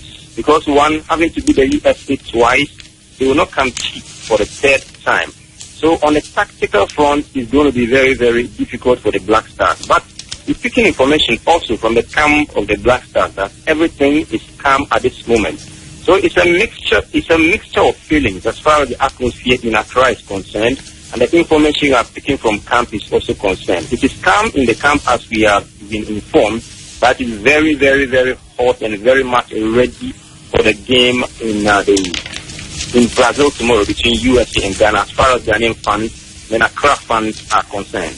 Yeah. All right. You have been placed in Group G. You play United States tomorrow. Then you go on to face Germany and Portugal. What are your thoughts generally on the draw that placed you in this group? Well, to be honest with you, when the draw came, you know, football fans, they dubbed the group as group of death. As they term it, as a very group of death, which means it's going to be a very difficult team, a very difficult group. And just like I told you earlier, we met Germany and they defeated us by 1-0 in the last World Cup. And the USA, we have beaten them twice. We are yet to play Portugal. So, talking about the Group G, we very much know about the United States of America and a little of the German national team. But it's the Portuguese national team that we don't know so much. So what is going to happen is the USA, just like I told you earlier, would come like wounded lions, having beaten them twice in 2006 and 2010. So for that one, we very much know a little about them. And for that one, that is the game Ghana is looking at. So they want to win that particular game and then make sure they draw the next two games. To be honest with you, that's the tactical approach people are looking at it. But from the camp, I know it is very, very going to be different. Talking about the fans, they are looking at Ghana defeating the United States by a certain margin, be it by 2-goal margin or 3-goal margin, to make sure they're pushing themselves with the first 3 points, and then they begin to focus on Germany, who beat us by 1-0 in the last World Cup, before taking on Portugal. And the focus in Group G now is about Cristiano Ronaldo. Everybody's talking about Cristiano Ronaldo. Focus is not even on the United States that much. They are focusing on Cristiano Ronaldo because he's the current World Footballer of the Year. And though it's going to cost a stay as far as the World Cup is concerned. So basically the group has been dubbed a group of death, but confidence-wise, Ghanaians are also very, very, very confident that they're going to still through with a 3-1-1. The term is 3-1-1. 3-1-1 because they want to pick 3 points from the USA game and then 1 point each against the Portuguese national team and then the German national team, which makes it 5 points. That is the calculation that is going on currently in Ghana among football fans. Yes. But the pundits I'm talking about, people who know their football very well, have also predicted a very tough challenge for the Black Stars of Ghana. And the prediction they are also looking at is going to be very difficult. It's either Ghana defeats USA and then goes on to draw against the German national team and then defeats the Portuguese national team minus Cristiano Ronaldo. So this is how the divided attention is. Fans are calling for 3-1-1, and then the pundits are also calling for a win over the USA, a draw against Germany, and then a win over the Portuguese national team. So basically, they are all looking at the positive side for the Black Stars to qualify out of Group G. Although we also believe it's going to be very, very difficult for the Black Stars. Okay. All right. We're going to introduce you to our in-studio guest shortly, but how much of an inspiration will you down there in Ghana take from the 2010 experience when you were on the verge of advancing to the semifinals, the first African team that would have done so, and the cruelty of what happened in that semifinal with the handball from Mr. Suarez, and then the eventual missed penalty, and then losing out on penalties in the final analysis, which allowed Uruguay to go through. How much of an inspiration will Ghana be taking from the 2010 campaign heading into this campaign? Absolutely. Talking about inspiration, earlier on, Ghana called themselves as participators, that is in quotes, for the 2006 World Cup. They termed themselves as a country that just participated to pick experience from the 2006 World Cup. That was how come they went to the round of 16 stage and they exited. So the 2010 World Cup was quite an inspiration and quite an improvement from the first. So basically, Ghana is going into this World Cup hoping to surpass the previous performances, that of 2006 and that of 2010. So this is how the inspiration is going to look at. They participated in the 2006 just as minnows to pick experience from there, and then it was an improved performance in 2010. That's how we went to the quarters, and then the unfortunate thing happened where Luis Suarez handled the ball, and unfortunately again Asamoah couldn't score to take the Black Stars to the next stage of the competition. So the confidence and then the inspiration as far as the 2014 World Cup is concerned is that they want to go past the next stage or the last stage the Black Stars went through, that's the quarters. So they want to go to the semi-final, and they have to interview each and every Ghanaian. At least some of the views we have sampled, they are of the view that a semi-final berth is definitely going to happen for the Black Stars. And if that should happen, they are confident Ghana is going to win the World Cup. They are not even focusing on anything else apart from a semi-final berth and then a final berth. So the inspiration, they are very much picking it from the 2006 and 2010 World Cup. And I mean, confidence all round, even before the Black Stars left Ghana to the Netherlands to play that international friendly against the Holland. We have to interview some of the players, and they were very, very much confident. They were brimming with confidence that a semi-final berth would definitely happen. And they assured that should they go to the semi-finals, any country that comes their way, they're going to go past that country and then go straight to the final and pick the trophy. So the confidence, without shade of doubt, is very much into the Black Stars, and the inspiration as well, even the support from Ghanaians, is very, very much inspirational as far as the World Cup for the Black Stars is concerned for the 2014 World Cup. All right, excellent. We're going to ask you to hold the line for a while. We'll be taking a short break and we'll return and continue this conversation, okay? All right, I'm very much ready for you. Okay. A minute past 8 o'clock, and you're live here on the Africa Forum, Running African. Roger Haspel here, and we are having a special feature this time. We're looking at football in Africa and the teams down there in Brazil. Last night, if you remember, the Ivory Coast, they came out 2-1 on top over Japan, and they really flown the Africa flag high. We have in studio Mr. Ben Cloovey, Ghanaian national, former Ghana international, and currently reside here in Jamaica. And he's in studio, Mr. Ben Cloovey, and online we have Muftar Adumo from Radio Gold in Ghana. And Mr. Cloovey, would you have any questions for Mr. Adamu? I mean, from the Ghanaian side of things. Yeah. Alaji, salam alaikum. Wa alaikum salam, Namiji. How you doing? By the grace, and you? Yeah, cool. I'm here chilling in Jamaica in nice weather. Well, everything Irie. Yes. Well, I'm in Jamaica now, thinking about the national side. I came home 3 months ago, And what I saw, I was impressed in the players and their determination and everything. Well, I don't want you to be be scared about the match on tomorrow. I'm talking on the behalf of the players as a footballer. You know, USA is not a threat to us in any way. As a player, if I play US for 20 times, I'm going to be there. My most focus is on German and Portugal, which I believe that we are going to go through to the next stage. So I want you to send that message to the Ghanaians in Ghana.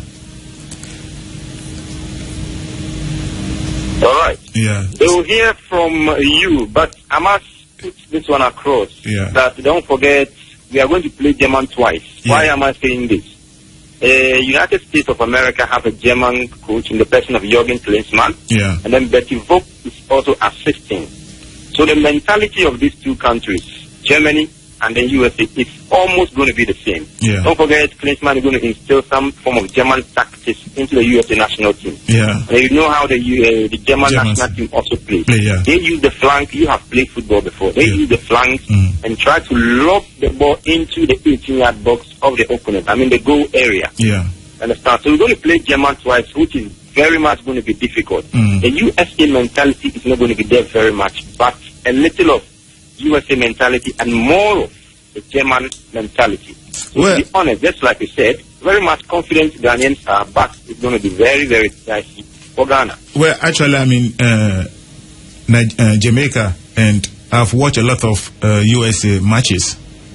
And the reason why I'm saying that, I know that there's a lot of loopholes in USA team, which I know Apia is there to make use of those opportunities, because Apia is a professional player and he knows actually what I'm talking about as a player. So, well, it's a football. We are not going to underrate USA, but the confidence that the Black Stars have now, I believe that we can go through. Well, finally, because when we enter the World Cup, I was telling a lot of people that we are going to create a lot of surprise in 2014. And I thank God that you really know what I'm talking about, because 2014 is a stepping stone for us. I was praying that we win the 2014 World Cup, but unfortunately we lost that penalty. But I believe that 2014 that we are now, I believe that Ghana is going to do very well in the World Cup, very, very well, with the players that we have.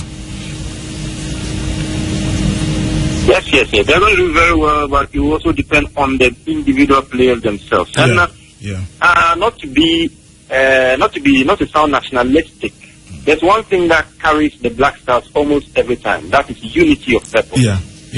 Unity of purpose. Sometimes it happens that they don't have the core of the team, but the unity of purpose in the camp of the team normally carries them. It carried them in 2006.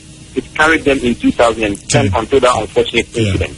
So should that one happen again, that unity of purpose, in the staff camp now, then what we are looking for as Ghanaians will definitely come to pass. But then if you have to be that kind of individualism and then egocentrism in the Black Stars camp, then it's going to be very, very difficult. So a unity of purpose plus the tactical play that Isiaka is going to instill into these boys. Already they are foreign players and they are international. They know what they have to do. If that's going to happen, then Ghana is really going to go far. Or if not, then I can promise you that it's going to be very difficult for the senior national team of Ghana, the Black Stars. So how Adam is doing now, the goalkeeper?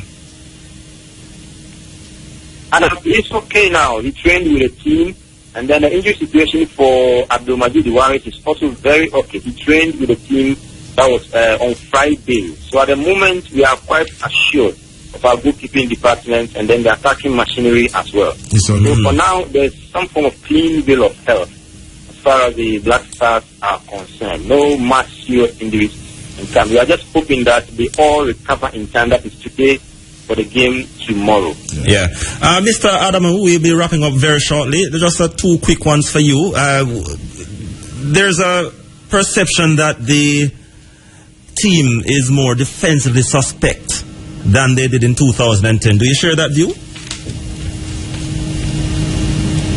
Well, you know why I would share that view, and then I'll say yes and no, because one, the current squad is a mixture of experience and youthful exuberance. That is this year. If you look at Kusiapia's bench, you can name as many as 5 players who are even future prospects as far as the national team is concerned. But 2010, it wasn't the same. Talking about this current squad, you can make mention of Mubarak Wakasu, you can make mention of Rabiu Mohammed, you can make mention of even Jordan Ayew, and then a host of others who are on the bench for Kusiapia. So you have a lot of youth to choose from as far as substitution is concerned. But 2010, it was experience.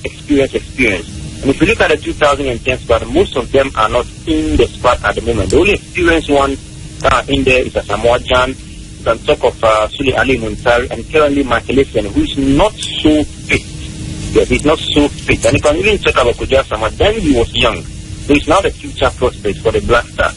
So talking about the squad at the moment, I would say young. So he's now the future prospect for the Black Stars. So talking about the squad at the moment, I would say current squad of the Black Stars is a bit okay, or let me say better than the 2010 squad that we had. Okay. All right, Mr. Matu, any final word you want to tell us across this side of the ocean? I mean, as Ghana prepares to enter their first match tomorrow, your final comments looking towards tomorrow's opener and the remainder of the World Cup? All right, what I would like to tell all those listening to your radio station, your cherished listeners and people across the world is the World Cup, to be honest, is going to spring surprises, because yesterday Cote d'Ivoire set the tune for the African countries by beating Japan by 2-1. It was Cameroon who started, but unfortunately they lost to Mexico. The surprises are going to come, especially within the African countries.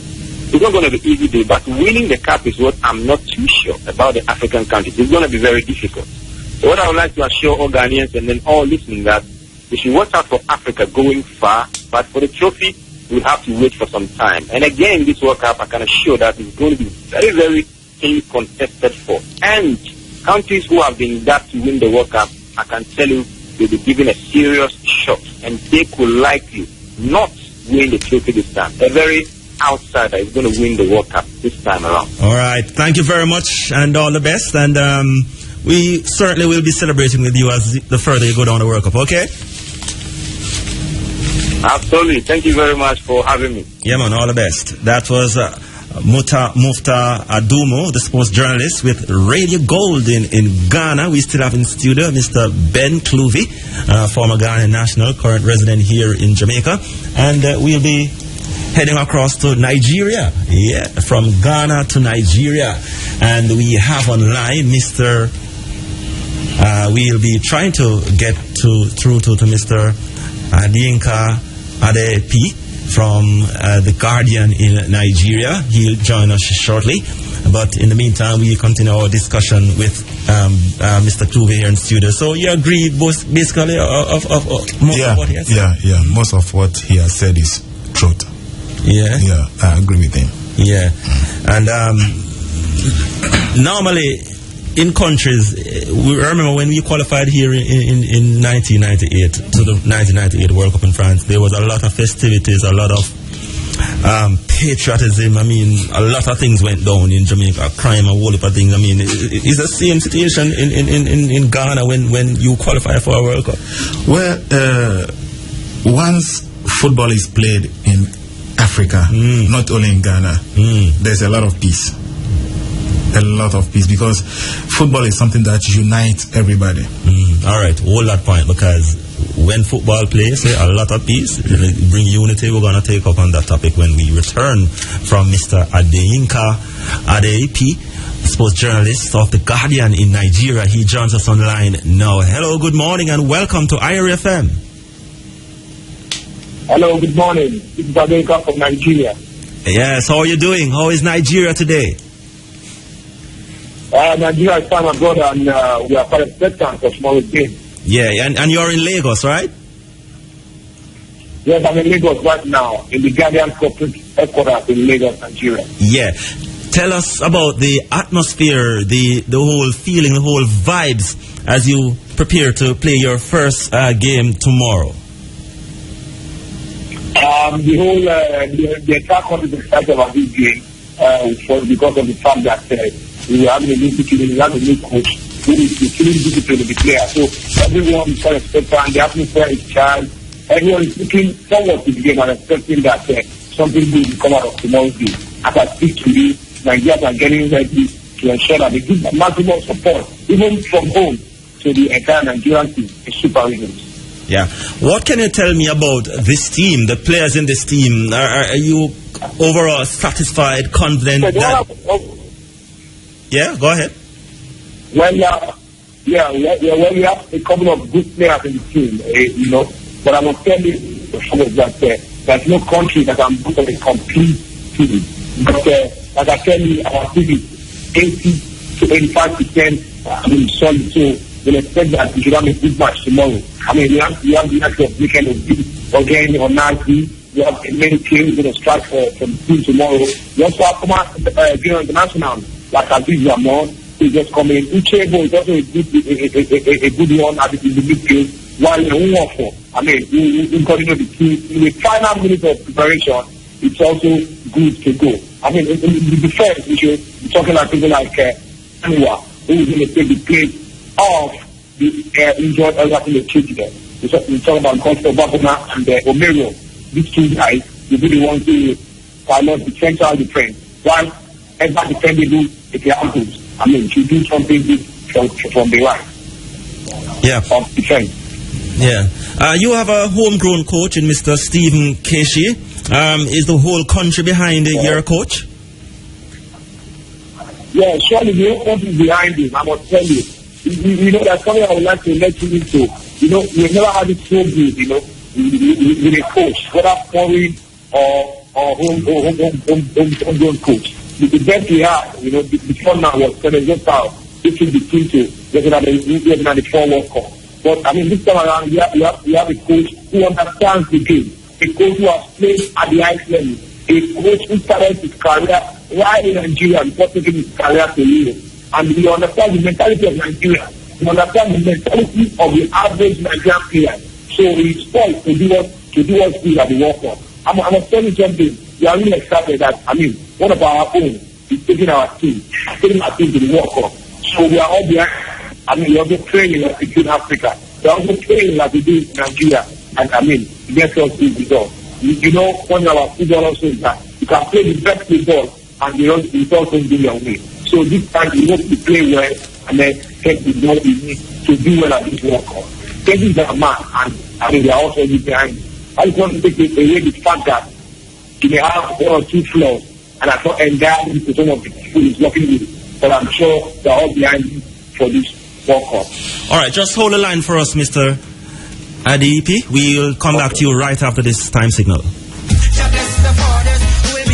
All right, you're on the Africa Forum, the Running African. Roger Haspel here this morning, sitting in for Kheru. We are having a special discussion looking at the African teams down there in Brazil. And we have online Mr. Adeyinka Adedepe out of Nigeria, sports journalist with The Guardian. And in studio we have Mr. Ben Clouvey, former Ghanaian international. Mr. Adedepe, we have Mr. Clouvey in studio from Ghana. So he's your neighbor. He might have a thing or two to say to you.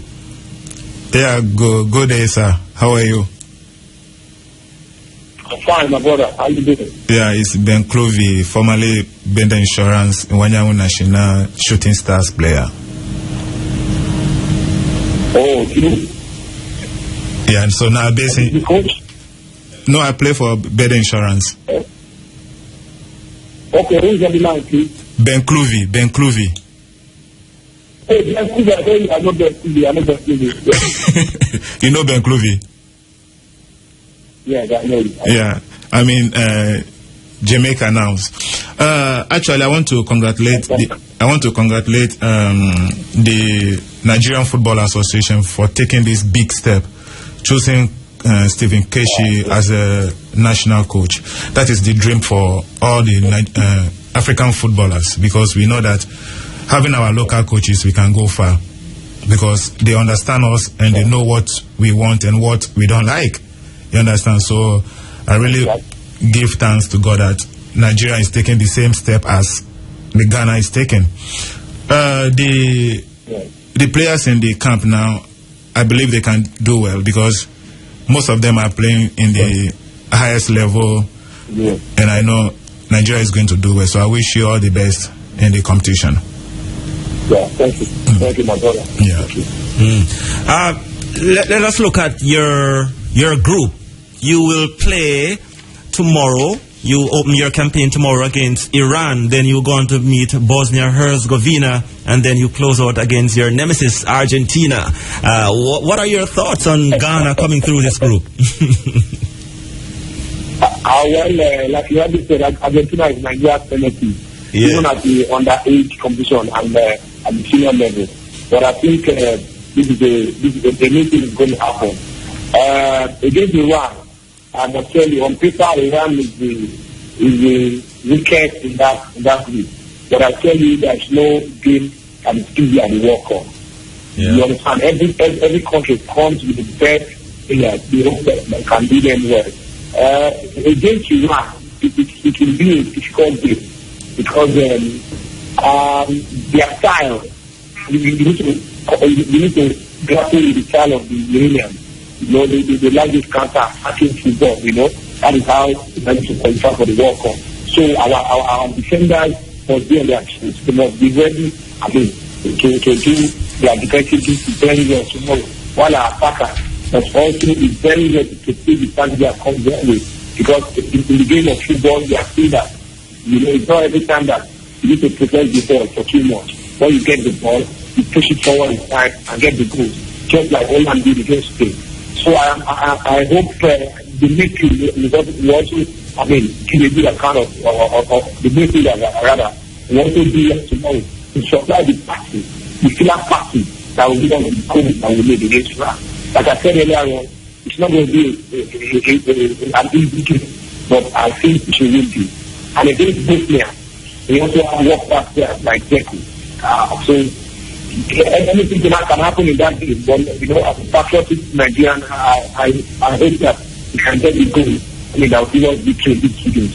And hopefully, by the time we play Argentina, we should have qualified for the second round. Yes, you have a very experienced goalkeeper in Vincent Enyima. He had an excellent season with Lille this year, decent shot stopper, and he's also good at taking penalties, and he could be a very crucial component. If you should have a shootout, how confident are you in Vincent Enyima leading from the back and helping to mold this team in your quest to move beyond the first round? Well, Enyima has been very solid since he debuted in the Nigerian Premier League with Enyimba, you know. He won the CAF Champions League with Enyimba about twice. So ever since then, debuting at the 2002 World Cup, you know, never present with the team, and he has become a solid force, you know, in that team. I'm confident of Enyima's ability. If you look at him against the USA, even when we had defensive problems, you know, in that friendly games, you can see him rising up education, making some beautiful saves. And I must tell you, his performance at the past season shows that he has come of age, and he's a reliable goalkeeper. But again, the defense must come to the party. The defense must rise, because a goalkeeper is as good as his defense. If a goalkeeper picks up his own best and the defense, you know, last 1 or 2 things, then he might have problems in that sort of stage. But I'm sure Enyima will prosper. They are still beat over and over again. All you have to do is go to the goalpost tomorrow and do Nigerian style. Yes. We are wrapping up now. You are the current champions of Africa. Hello? Yes. Yeah, you're the current champions of Africa.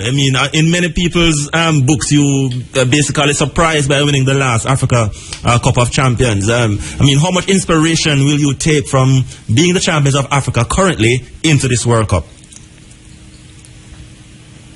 The Nations Cup is far different from the World Cup, you know. But going into the World Cup as a contender champion, going to the World Cup as an African champion, it's a great boost, you know. It gives you the confidence to go there and do well.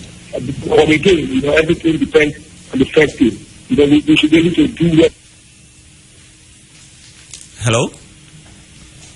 Seems to have lost him there, Mr. Adinka Adipi, out of the Guardian in Nigeria. Not certain if we'll be able to get him back, but I mean, very interesting. And he was here with us here on the Africa Forum this morning, and he was telling us about football in Nigeria, one of the teams participating at the FIFA World Cup currently on the way in Brazil. But luckily we have in studio still Mr. Ben Cluvey, former Ghanaian national, and we are wrapping up this segment now. We spoke about Ghana, Nigeria, Cameroon. Then the other teams, we have Ivory Coast again. I mean, what are your thoughts on Ivory Coast game last night? Well, Ivory Coast have a good side. Yaya Toure and his brother Didio Jogba and other players. I think Ivory Coast is going to go. They are going to do very well in the competition because they have a lot of experienced players. Yaya Toure now is the best African footballer, and Manchester City. So those experience is going to bring it out. So I know Ivory Coast is going to do very well in the World Cup. Yes, very well. And we were writing off Cameroon. I mean, based on what we saw. Well, Cameroon. Yeah. As you said from the beginning, their defense line is very suspect. Yes. You understand? So that is where the problem lies.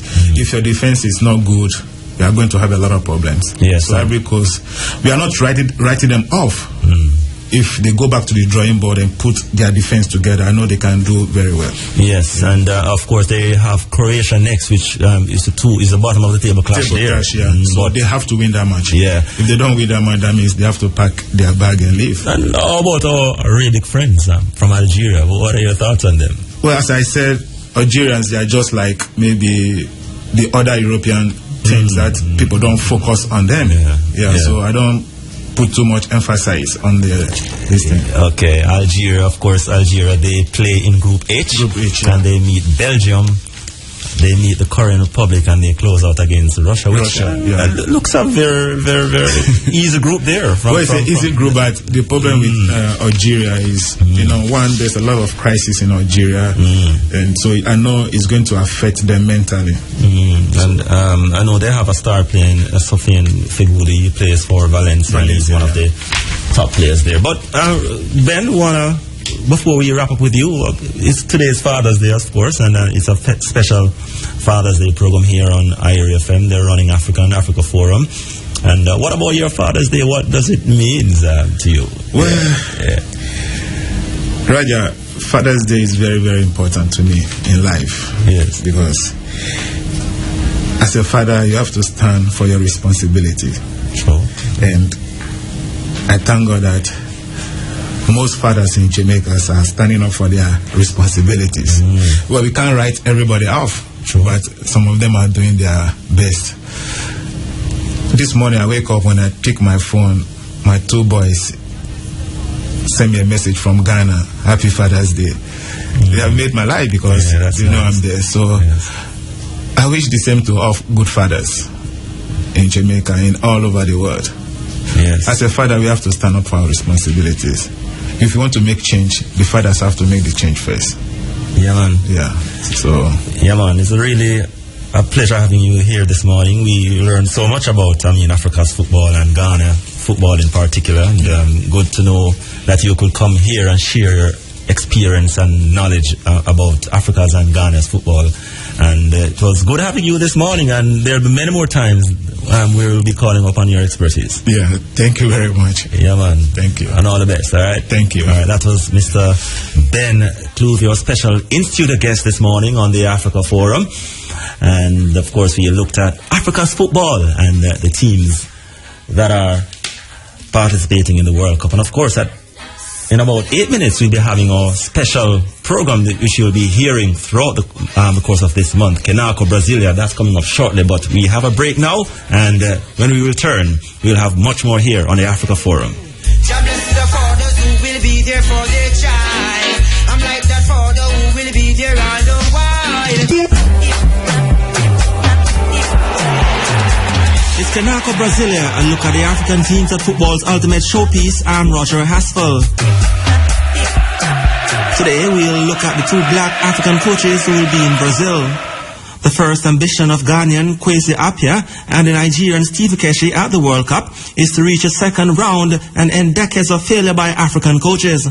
Unfortunately, the record of black African coaches is just one victory in 25 World Cup matches. That was achieved by Joe Musono, a South African star deprived by apartheid of the chance to display his skills at the World Cup. The Black Prince coached his country at the 2002 World Cup in South Korea, and Bafana overcame Slovenia. But Spain and Paraguay advanced, leaving Sona third. Now it's the turn of Appiah and Keshi, and it would be a massive disappointment for Africa if neither breaks the barrier.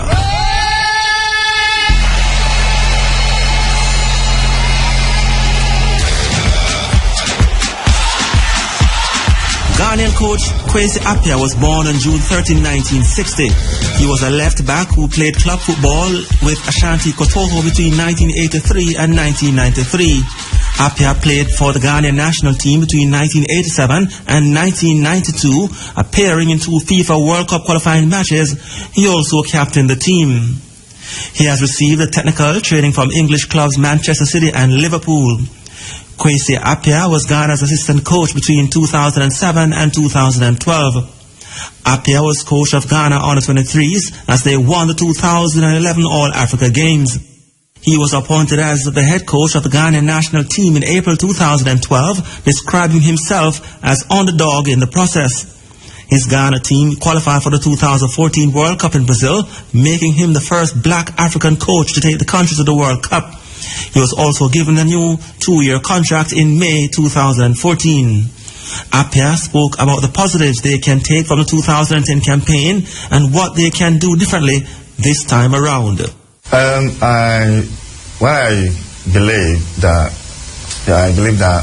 after the World Cup in 2010, I've come to believe that if you have some players and you give them the confidence needed, you give them the encouragement needed, automatically,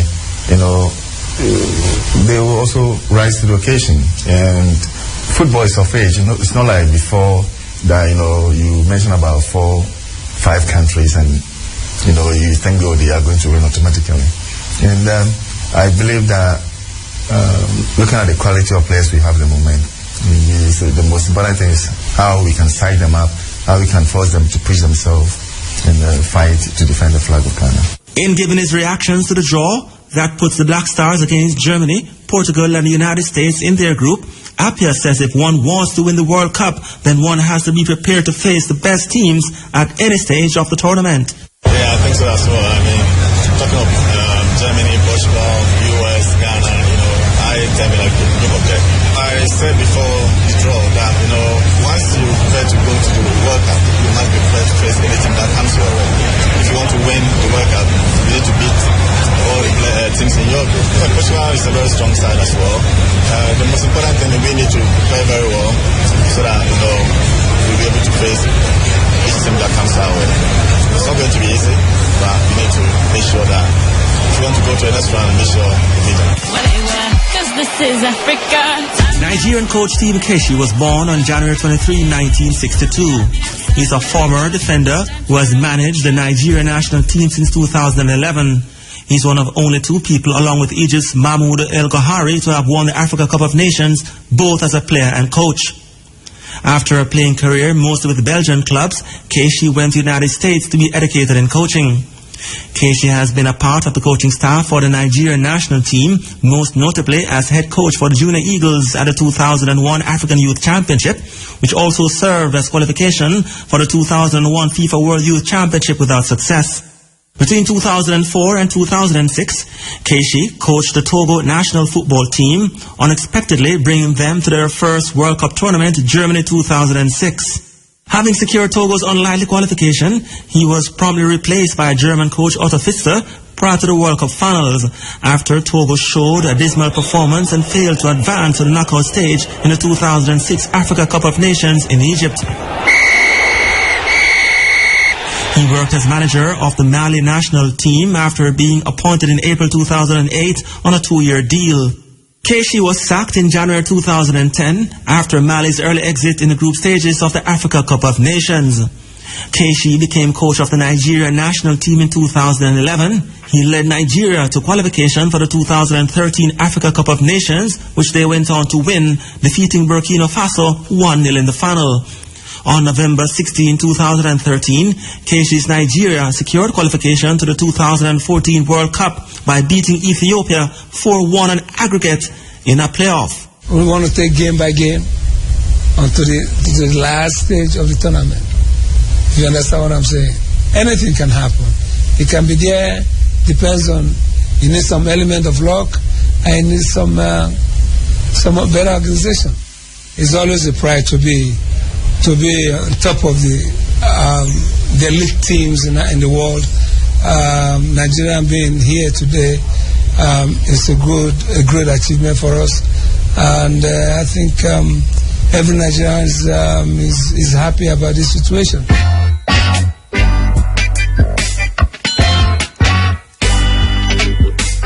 Kheru also gave his reactions to the draw which pits the Super Eagles against Iran, Bosnia-Herzegovina and Argentina. We'll see how it goes this time. Yeah, not knowing Bosnia is a difficult team, but they're a good team. I think I've seen them once or twice on TV. Iran, I've never seen them. But for them to be here means they're a good team. Meanwhile, upcoming matches for the Africa teams this week will see Nigeria meeting Iran tomorrow. Ghana will also bound to action tomorrow against the United States. Algeria will go up against Belgium on Tuesday. Cameroon will meet Croatia in their second game on Wednesday. Ivory Coast also plays their second game against Colombia on Wednesday, while Nigeria oppose Bosnia-Herzegovina on Saturday. That was Khanako, Brazilia. A look at the Africa teams at football's ultimate showpiece. I'm Roger Haspel. All right, thank you very much, Mr. Alshane Burke. Newsy and sportsy this morning. And of course, this is a special Father's Day program here on the Africa Forum. The Running African, Roger Haspel here, sitting in for Kabu. And of course, we'll be opening the lines once again in another 5 minutes or so.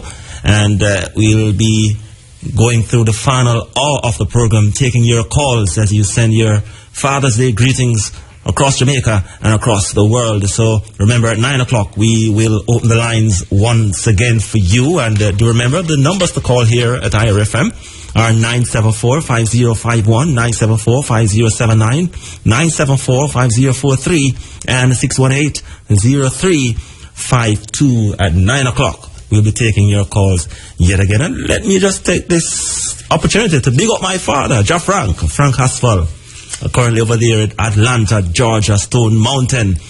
And if you know about Stone Mountain, it's that mountain in the Martin Luther speech where he say you go to the mountain top. Yeah, Stone Mountain down there in Atlanta.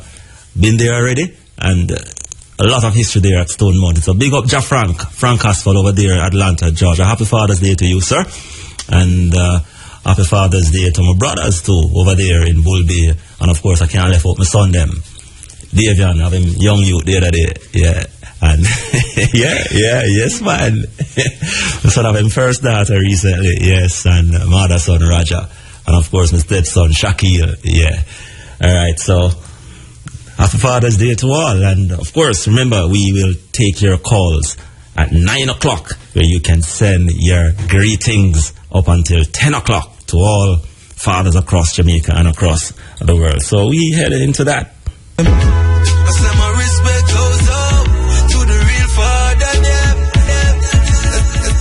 Big respect to all the fathers. My father, your father, the forefathers, and the Almighty Father, King Selassie. Happy Father's Day. Hey. Let me hear the little kids and all the mothers them say Happy Father's Day. All right, this is the Africa Forum, Running African. Roger Haspel here, holding the fort for Kapu today. So special Father's Day program. And at this time, we are opening the lines for you to send your greetings across Jamaica and across the world to all fathers. And of course, big up from my side to all fathers yet again. Of course, you know, a lot of people don't give fathers no ratings still, you know, and over the years, I mean, it's the Father's Day coming up, and we know we hear nothing, we never see no Father's Day promotion and this and that now, but, you know, we always see to the mothers, and we love our mothers, and we know so the mothers are the bedrock of our community and our society and the nation and so on, but nothing for the fathers. So we're taking this program to have a really special day for you fathers, all the young father, all the old father, grandfather, uncle, brother, big brother them too, you know, the big brother them play. You have a lot of big brothers who take on the father role in the family, and they do a marvelous job. I mean, you have some fathers who drop out and the big brothers them take on that role, and I want to big them up too. So we head to the lines once again, 974-5051, 974-5079, 974-5043, and 618-0352. A year time now to send your greetings to fathers all across the world. Hello, good morning. Hello. Hello. Yeah, man, you're on, you know.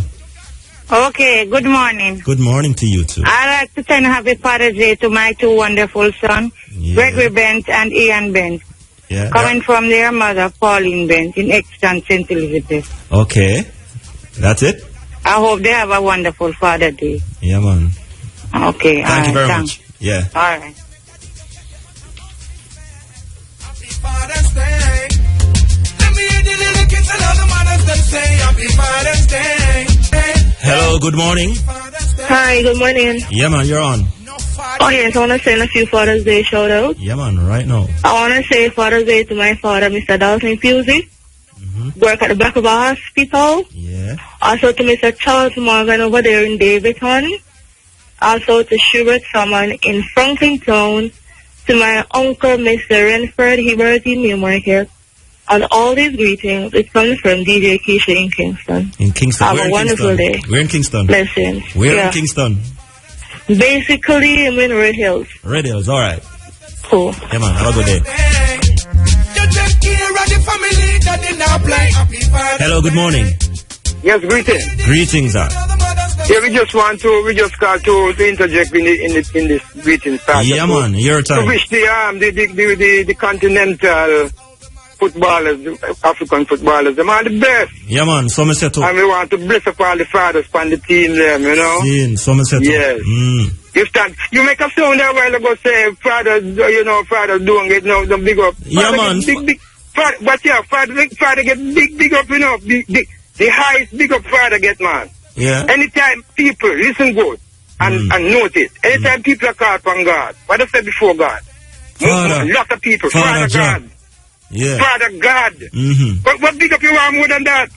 Father get big up, man. It's just in comparison to the mothers that thing that you're going upon. Yeah, well, it's just just interpretation, you know. Big up all the while, man. Just interpretation. Bigger than mothers. Yeah. In the scheme of things. Yeah, just interpretation still, because, you know, I mean, we know the Mother's Day and the Father's Day thing, so yeah, man. from that perspective, you know. I just the balance the people look like it's lean, but so everything Irie, man. Yeah, man, everything Irie. So the two becomes one, you know. Yeah, man. Inseparable.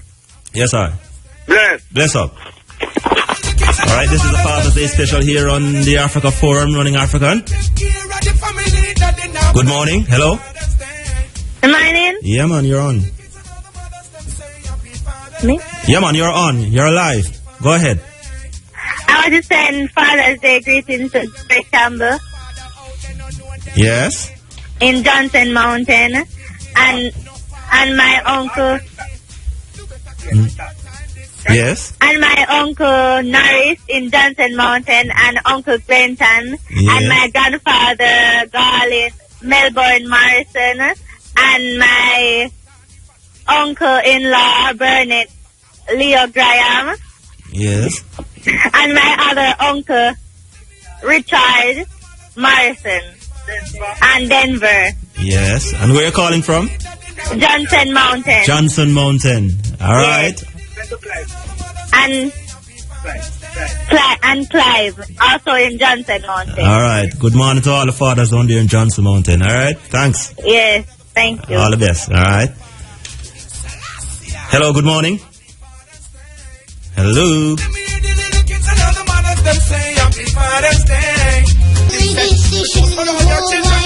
And from me, bless up to all the fathers down here, Irie, you know. Yeah, man, from top, come straight down, you know, from Father Carl Young to Chad and, you know, in course, and then we have the whole Irie family, you know, from the elders, them come down from Mr. Bob Clark to Big A, them and Gary G and veterans, you know, here at Irie FM. All the fathers, I mean, I wonder if I can try call everybody name. I'll try it, but during the course of the program. But all fathers here at Irie FM listening right now, bless up on yourself on this Father's Day to hear. So we'll continue to take your calls here. Hello, good morning. Hello, good morning. Yes, you're on. I want to send Father's Day greetings to my dad. Yeah. Boxer from Jamesville. My brother, who is a newly father, Gary Simmons from Maypen. My uncle, Masop, they call him, and Abuka. Uncle Ray. Yeah. Uncle Ray? Look like we lose her, no? Yeah, it looks so. Hello, good morning. Hello, good morning. Yeah, man, you're on. I'm live on the air. Right now, yeah. Okay. My daughter would like to say Happy Father's Day to her father. All right. Happy Father's Day Yes. to Steve Brown, Victor Campbell. Yes. Yeah, and I would like to say Happy Father's Day to like Robert Williams. Yeah, Robert, don't you, sir? Or a different Robert Williams? Williams at Chantime, Never, Yes. up in Portland here. Big Okay. them all up. All right. Yeah. Okay, I'm Happy Father's Day to you too. Yeah, man, thank you very much, man. Yeah? Okay, big Portland here. Big Okay. them all up. All right. Yeah, Okay, man. I'm Happy Father's Day to you too. Yeah, man, thank you very much, man. Yeah? Okay, thanks. Yeah, man. Happy Father's Day, Robert Williams. So, what if Robert Williams in Jamaica, you know, but one at Irie FM. Yeah. You take care of the family that they now play Happy Father's Day. Yes, son, find this. Be a respect to Yes, the that's father. your son, listen. Hello, good morning. You're live. Hello, good morning. Good morning. You're on, yes. I'd like to send a Father's Day big up Yes. to my husband and my child's father, Desmond McKenzie, Yes. otherwise known as Carter in Cordell and Over. Yes. To my dad, James Smith in Refuge Trelawney. Yeah. To Anthony Williams, a.k.a. Nicey, and all the fathers of the Cordell New Testament Church. And that is the greetings coming from Valor in Cordell and Over. From where? Cordell in Hanover. Oh, down and over again. All right, thank you very much. Bless up yourself down and over. Hello, good morning. Hello. Hello, I'm sending out a Father's Day greeting. Yeah, man, go ahead. Send out a Father's Day greeting to my father, Tony, in Demerara, Kingston 13. Yeah. And to all the Taylor Gang family in Angola, coming from Diego. And tell them that I love them very much. Yeah, man. Which Angola that? Long. Angola and Kingston 12, Arne God. Down at Arnett. Yeah, man. Bless up yourself, man. All of the father them, Tony, the baller. All of the father them, may I big up in Angola. Tell them that I Diego. See. All right, Diego. Yeah, straight. Unruly Taylor Gang for life, you know? All right. Yeah, can't get rude at all. Yeah. Yeah. All right. So, yeah, man, I want to say special shout out to all the fathers down there in jungle, you know, Concrete Jungle, Arnett Garden, Kingston 12, Trench Town, yeah, man, Jonestown. Yeah, good morning to you, all fathers down there. And a happy Father's Day to Ron and Neil Henry in Content Gardens. And to Brian Henry, my father. Which Brian Henry that? Brian Henry, our father? Okay, it's from Brian Henry. Yeah. Okay. Alright, still taking your calls here on Irie FM. It's the Running African, the Africa Forum. It's special Father's Day program here for you. We have another call. Hello, good morning. Good morning. The line doesn't sound too hot. Hello? Hello? Yeah, man, go ahead now, yeah. Yeah, good morning. I'd like to send Father's Day greetings to my father, Patrick Johnson from Prospect in Clarendon. Yeah. And greetings are coming from his two daughters, Samantha and Cassandra. From where? Where you calling from? Clarendon. I'm calling from Arthur's Deep in Clarendon, Samantha. Yeah, man. All right. And I'd also like to send Father's Day greetings to Marvin Green, my baby father. Yeah, man. All right. And also Damian Codner from Prospect in Clarendon. Okay. Yes, and I'd also like to say big up Argentina because that's my team. That's who I'm bringing for the world. Ah. All right. And happy Father's Day to you also. Yeah, man. Thank you very much, man. All right. Okay. Yeah, man. World Cup go on, you know. Yeah, man. Colombia yesterday. Wow, they put on a good performance. Ivory Coast too. Still taking your calls here on the Father's Day Special Africa Forum. Hello, good morning. Hello, good morning, sir. Yeah, man, good morning to you too. Yeah, man. First I must say, happy Father's Day to all the fathers at RFM. Yeah, man, and I'm getting the names shortly now. I call everybody shortly, so yeah. Yeah, man, happy Father's Day. I would like to say happy Father's Day to my grandfather in Greenville District, Bethel Street. Mr. John Hendricks, otherwise known as First John. Saying, happy Father's Day to him. Yes. Happy Father's Day to my uncle, Keith Hendricks, my other uncle Carlton Hendricks, and to my other uncle, Mr. Donald Hendricks also. He's living in Georges Valley. Yes. And I would like to say Father's Day greeting to Norval Simmet, big friend, my auntie husband, big up yourself every time. Seeing unto all the fathers in a Greenville. Me had a uncle them, Glendon Morris, Chester Morris, big up on yourself. And all these greetings is coming from Chris, you see. Yes. Chris from where? Chris from town. Kingston. Kingston. Which part of town? Grandspen. Okay, yeah, man. Big up Grandspen, man. Good morning to everybody over there in Grandspen. Yeah, man. So big up on yourself, yeah? All right, man. Cool. Bless up. Yeah, man. All the fathers in Grandspen, good morning, man. Hello, good morning. Hello.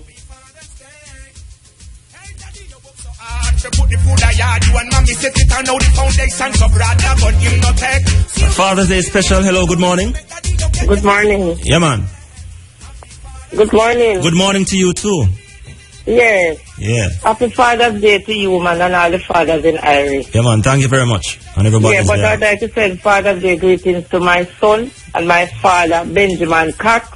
Yes. And Odian Bishop, Carlington Bishop, and all the fathers them in Paritown.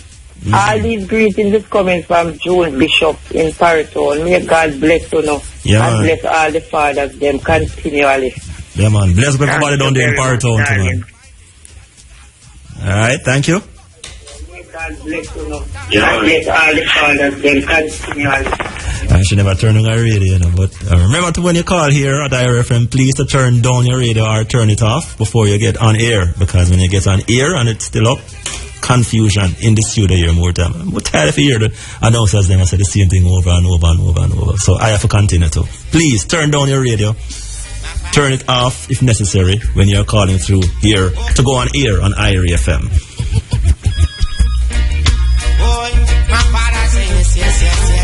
Alright, this is a special Father's Day program here on the Africa Forum, Running African. Roger Asphalt here today, holding the fort, and we are taking your calls until 10 o'clock.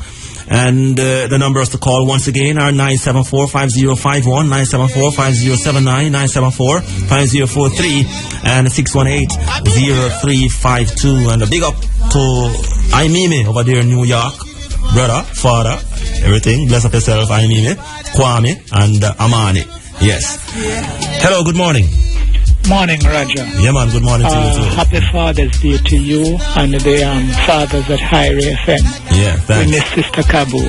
Yes. However, I'd like to send Happy Father's Day greetings to all the past workers of the past Jamaica Past Postal Workers Association. To name a few, there is John Bird. Yes, Roger. John Bird. Yes. McCarthy of Kingston Lane. What you mean, man? Yeah, and also Albert Gergood. Leroy and Horace Samana, we know you're having challenges, but be strong. Yeah. Also, happy Father's Day greetings to our brother Junior Lindsay, John Prendergast, yes, Noel Thompson, and Glanville Masters, that's Lodi. Yes. He's having a birthday also tomorrow. Happy Father's Day to you. Yeah, man. And God bless Roger. Yeah, man. Who is, man? Who is? Sweaty. Oh, calling yes, sir. from Crossroads. Yeah, man. Big to all postal workers and past postal workers, man. Yeah, man. Original post office, man. I tell you, man. I tell you. Yeah, man. All good morning to everybody who work across the post office in Jamaica. All fathers. Bless up on yourself. Thanks, here. Hello, good morning. Good morning. Yes. I would like to send out Father's Day greetings to my father, Mr. Willie McFarlane, up there in Lucky Hill. Yes. And it's coming from his daughter, Miss Delrose McFarlane of Dunsville, and his 5 grandchildren, 9 great-grand, 1 great-great-grand, all of Dunsville. Yes. Where you calling from? Dunsville. Gransville? Dunsville, Dunsville. Oh, where's that? In Center. Oh, around here, so. Okay. Yeah, okay. All right. Thank you very much. Here. You're welcome. All right, we're back here on the Africa Forum, and of course, we're taking your calls until 10 o'clock. A special Father's Day program here today, and we are taking your greetings. Hello, good morning. Hello, good morning. Yeah, man, you're on. Yes, I'd like to send Happy Father's Day to my father, Calbert Garrix, in York Street, Linstead. Yes. Yes, who also played a mother role also. And I'd like to say Happy Father's Day to my fiancé, O'Neill Briggs, at 4th Street, Linstead. Coming from? And this is Sabrina. Sabrina from Linstead? Yes. All right. Big up the father who played a mother role too, all right? All right. Yeah, and Happy Father's Day to you also. Yeah, man. I give thanks, and thank you on behalf of everybody down here too. All right. Respect. All right. Bless. Hello, good morning. Yeah, good morning. Yes, man. Yeah, you hear me, Roger? Yeah, man, you're there, Yeah, big up the Roger. See it. That's well, man. Bless up your yourself. name get bigger than name of Cup and Road now, Oh, where I say, man? Hold it down here, man. Because I'm not too in that thing. But go on talk anyway. Yeah. Yeah, I want to big up all those staff at the Victoria Jubilee Hospital, all the fathers. Where? Victoria Jubilee Hospital. Oh, down at Jubilee downtown. Yeah, man. Yes, man. For real. All the fathers, I want to pick them up. Yeah, man. And all the mothers who father their children, Yes, man. I tell you, you can't leave them out, And to the Kingston Public Hospital representatives, I want to say, pick up to all the fathers. Yes. And all the mothers who father their children. Yes, us do a poem like that, Eh? Yeah, man. Yeah, man. Coming from Wilson, Kingston, capital city. Straight. Yeah, man. Downtown. Which part of the capital city? Central Kingston. Oh. Alman Town and place there. Yeah, man. All right. Bless up, sir. Yeah, man. Take care, right? All right. Take care, too. In the meantime, let me take this opportunity to big up all the fathers on here at IRFM. Just get a list, Just get a list. And I hope nobody left off, Okay. All right. So much fun work at IRFM. All right. Big up yourself, Big A. Happy Father's Day to you. And boy, I tell you, the selections them this morning, all the Big A, man. When you're on, next artist is born, Big A. All right, Gavin Grant, from Robert Williams from sports. Yeah, big up all the sports man, Robert Williams, Mr. H. Hewitt. Yes, Mr. Hewitt, the director, Robert Williams, the editor. Yeah, man. Test for Pitt. Yeah, man. First class broadcast engineer. Shane Clark, same to you. Shane Coigan.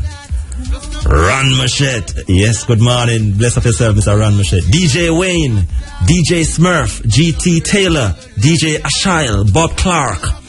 Emric Johnson. Nicholas Francis. Nicholas Evans from Sports again. Ricardo Powell. Wilbert Wisdom. Crack. Dwayne Daly. Brian Smith. Mr. Marketer. And corporate man. Brian Smith. Ricardo Thompson.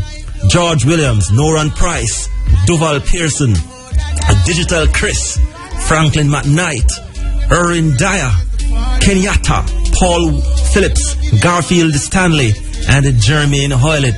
I hope I don't miss off anybody else, but anybody get missed off. Happy Father's Day to you too. And of course, Brian, although you're not a father yet, I see you're trying hard to become a father from the other day, but hold it down. But still taking your calls though here until 10 o'clock. And it is the Running Africa and the Africa Forum and a special Father's Day program today. And it's your program where you call in, send your greetings across Jamaica and across the world. All the fathers. Hello, good morning. Hello, good morning. Yeah, man, you're on. I would like to send Happy Father's Day greetings to my father. Yes. Yeah, man. To my father, Wilfred Morrison. Yes. And in King Tubby's. And Glenn. He live in Wakefield, St. Catherine. Coming from Shernet. Shernet from where? Wakefield, St. Catherine. Oh, yeah. Oh, from Wakefield. All right, thanks. Yes. Thank you. Have a good day. Hello? Yeah, man, you're on. Hello, good morning again. Yes. My card is finished just now. Oh, I want to send Father's Day greetings to my father, Baxter, from James Hill. My brother who is newly a father, Gary Simmons from Newton. My uncle Ray from Booker, otherwise known as Bling Bling. Uncle Mass, otherwise known as Master from St. Anne also. And from James Hill, I want to send Uncle Fabi Happy Father's Day greetings. My friends, John D, my godfather, who is a taxi driver, who also known as Oral, Pastor Gray, who is known as Pastor, Mr. Thomas, Mr. Campbell, Matthew, Loy, Jimmy, otherwise known as Basco, a young father, CJ, otherwise known as Collar, Uncle Denz from Dawkins, EJ, otherwise known as Baggio, and Duran White from Frankfield, otherwise known as Dick. Happy Father's Day to you all. I love you. Yeah, man. Yeah, man. Thanks. And where you calling from again? James Hill, Clarendon. Oh, James Hill. All right. And big up all the fathers in James Hill. Yeah, man. And happy Father's Day to you. Thank you very much. Hello, good morning. Hello, good morning. Yes, you're on. Happy Father's Day to you, sir. Thank you very much. And happy Father's Day to Lincoln Ashley, otherwise known as Brother Charlie from Spalding, Christiana. Dwight Elliott from Springground New Testament Church and all the fathers in Springground New Testament. Lloyd Matthews and Sterling Clark. All this is coming from Liv Russell, Springground Christiana. Christiana, Manchester. Yes, sir. All right, thank you. Okay. Hello, good morning. Hello, good morning. You're on, yeah. Yeah. Happy Father's Day to you. Thank you very much. I'd like to send Father's Day greetings to my father, Joseph Blackstock. And my son, Darrell Campbell. Yes. My brother, Joseph Blackstock, also known as Lonnie. To Brother Muck. To Krishna. To Aston. To Baya. And also to all the fathers in the Albert Gospel Assembly. And can I send birthday greetings to... Yeah, man, run it quick, huh? To Beverly and this other Mama Maisie or Auntie Maisie in Amma Hill, coming from Glow and Trudy. Where's Amma Hill? It's Clarendon. Clarendon, and you calling from Clarendon too? Yeah. All right, thanks. Okay, enjoy your Father's Day. Yeah, man, thanks. Same to you, all right? Hello, good morning. Hey, thanks for pulling St. Elizabeth on board. Yeah, St. This is Carpet representing. Fruit basket. Man, tell him, my brother. Yeah, man. We have a lick everything down there, you know. Tell you, yeah, man. You see it. Lick off no skeleton and them thing there. Exactly, you see it. Same way. Okay. Yeah, man. This part I want to take time out to heal all the fathers from across St. Elizabeth, Jamaica, and those listening on the irfm.com, you know, or yeah, .net. Yeah, man. I tell you, a lot of people tune in up on the net, you know, I tell you. See we have a brother. Let me tell you, yeah, go ahead. I want to touch down out there in Lacovia, St. Elizabeth, and say Happy Father's Day to the fathers in the Wine family, you know. And although I lay mommy to rest yesterday, but me just tell them to keep the faith, and we don't know, say, mommy instill the qualities in Uno to make Uno great father. Yeah, man, I want to say Happy Father's Day to Mr. Tony Wine. He's at Cornwall Road in Lacovia. Enough respect to you, Tony. Aswell Wine, otherwise called Robbie, in Rice Peace District, Lacovia. I say Happy Father's Day to you. Mr. Robert Wine, he's in Sav. Happy Father's Day to you, sir. And Mr. Sergeant Daniel White, he's in Kingston. At this time, he's a member of the Jamaica Constabulary Force. Happy Father's Day to you, Mr. Daniel Wine, and all those at the JCF Transportation Repair Department. And last but definitely not least, I want to hail a selector brethren. Yeah, man, this youth is a conscious youth, a great father. Yeah, man, the man who them call Crazy War from Christiana in Manchester. Now people know him as Buffalo Soldier, a.k.a. Crazy War. Just go and do your things, your kids them love you. All of the father, grandfather, stepfather, as long as you don't take the wrong step with the pit of them. Cause better say, enough respect. Me endorse you to the fullest. And Mr. Asphalt? Yes, sir. Just heal up Mr. Franklin McKnight for me. Yeah. Great father that you know. Yeah, man. And him a teach a lot of fathers out here. Original Mr. Mac, man. A long time Mr. Mac them out, you know. You see what I tell you, man. True role model that, man. I tell you. Any father thinks a car bed forgot them on the ear, let them know I'll remember not to forget them on the ground. Yes. You see what I say? Yes. Enough respect from St. Elizabeth. All right, man. Bless up, Senti. Hello, good morning. Yes, Roger. Well, how going? There, you know, give thanks. How you do? You're good? Why? Yeah, man, we're good enough. Good. Hey, you know how this is? No, sir. Tell me now. Roger, yeah. Yeah, man, a raga man, the man that give a land up a moko, yeah. Oh, raga. Yes, sir, raga, moko. Up a moko, white sapper, man. Man, pick up the whole life fathers, them in the way they are. I reckon Robert and from the boy Ran. Yes. Evan, the whole of them. Yeah, man, give thanks, man. Yeah, man, pick up the whole life moko taxi driver, them got father. Yeah, man. Yeah, I pick up the whole life man, them a white sapper, move and the bricks and the way father, the whole moko. That's tactic, bro. I have to pick up myself, so my father's doing this, you know. Yes, sir, you mean, man. Yeah, so they always call me man, get it again, you know. What you say? Yeah, man, they always call me man, get it. What that mean? What man get it mean? Man, I don't get no picking it. So you're on a man get up again? No, I'm the first father's day this. Oh, wait, I said, and a long time, a years, me, I can't remember, though. Anyway, congratulations, sir. We have to bless up all the new fathers, them, you know, very important. Yeah, welcome to fatherhood, sir. Yeah, a new father, you know. See it. Yeah, man, I'm big up Rana and tell Rana Robert to the father. Tell them they already see them, you know, if you hold on. Why? I tell you. Yeah, man. I'm big up the whole like taxi driver around that Moko Top. Yeah, man, alright. We are father, yeah. Alright, give thanks here. Raga. None around. Hello, good morning. Hello. Yeah, man, you're on, you know. You're live. Good morning. Good morning to you, too. I'm calling from Long Road in Portland. I like to pick up all the new fathers, the godfathers, the expected fathers. The fathers who are Guinea 3, as we call them, but still they are fathers to many. Yeah, man. You better believe that. Big up to all those fathers who don't have the biological children but are fathers and playing a very important role in kids' life. Right. That when them go and you them know. Here. Yes. Also big up to the best baby father in the world, Eastern Dale. Yes. Greetings coming from Kenishan. All of me link to them, on the don't know now good daddy, big up on yourself. Straight. Yeah. Alright. Okay, thank you. Where are you calling from? Long Road in Portland. Yeah, okay, right. Long Portland. Alright, thank you. Yeah. Alright, we're in the home stretch of the program now, the Africa Forum. They're running African. It's Father's Day special, taking your calls for another couple of minutes. So it's the right time now to get in before the program done. Hello, good morning. Hello. Yeah, man, you're on. Hi, Roger. Good morning. Good morning to you, too. Happy Father's Day to you. And I thank you very much. Okay, I'm calling from Farm Pen in Gale, St. Mary. St. Mary, okay. Yeah. And I would like to send Happy Father's Day to my beloved husband, Terry Fong Chong. Yes. Yes, and it's coming from his daughter, Suling, Tori, and his mother, Aunt Tiddy Fong Chong. Yes, and you say you're calling from, where in St. Mary again? Gale, in Gale, Gale. St. Mary, yeah. Yes, Gale. Yeah, yes, and I would also like to send greetings to my father, David Champini, over in Emiltown, Jessica, St. Mary. Yes.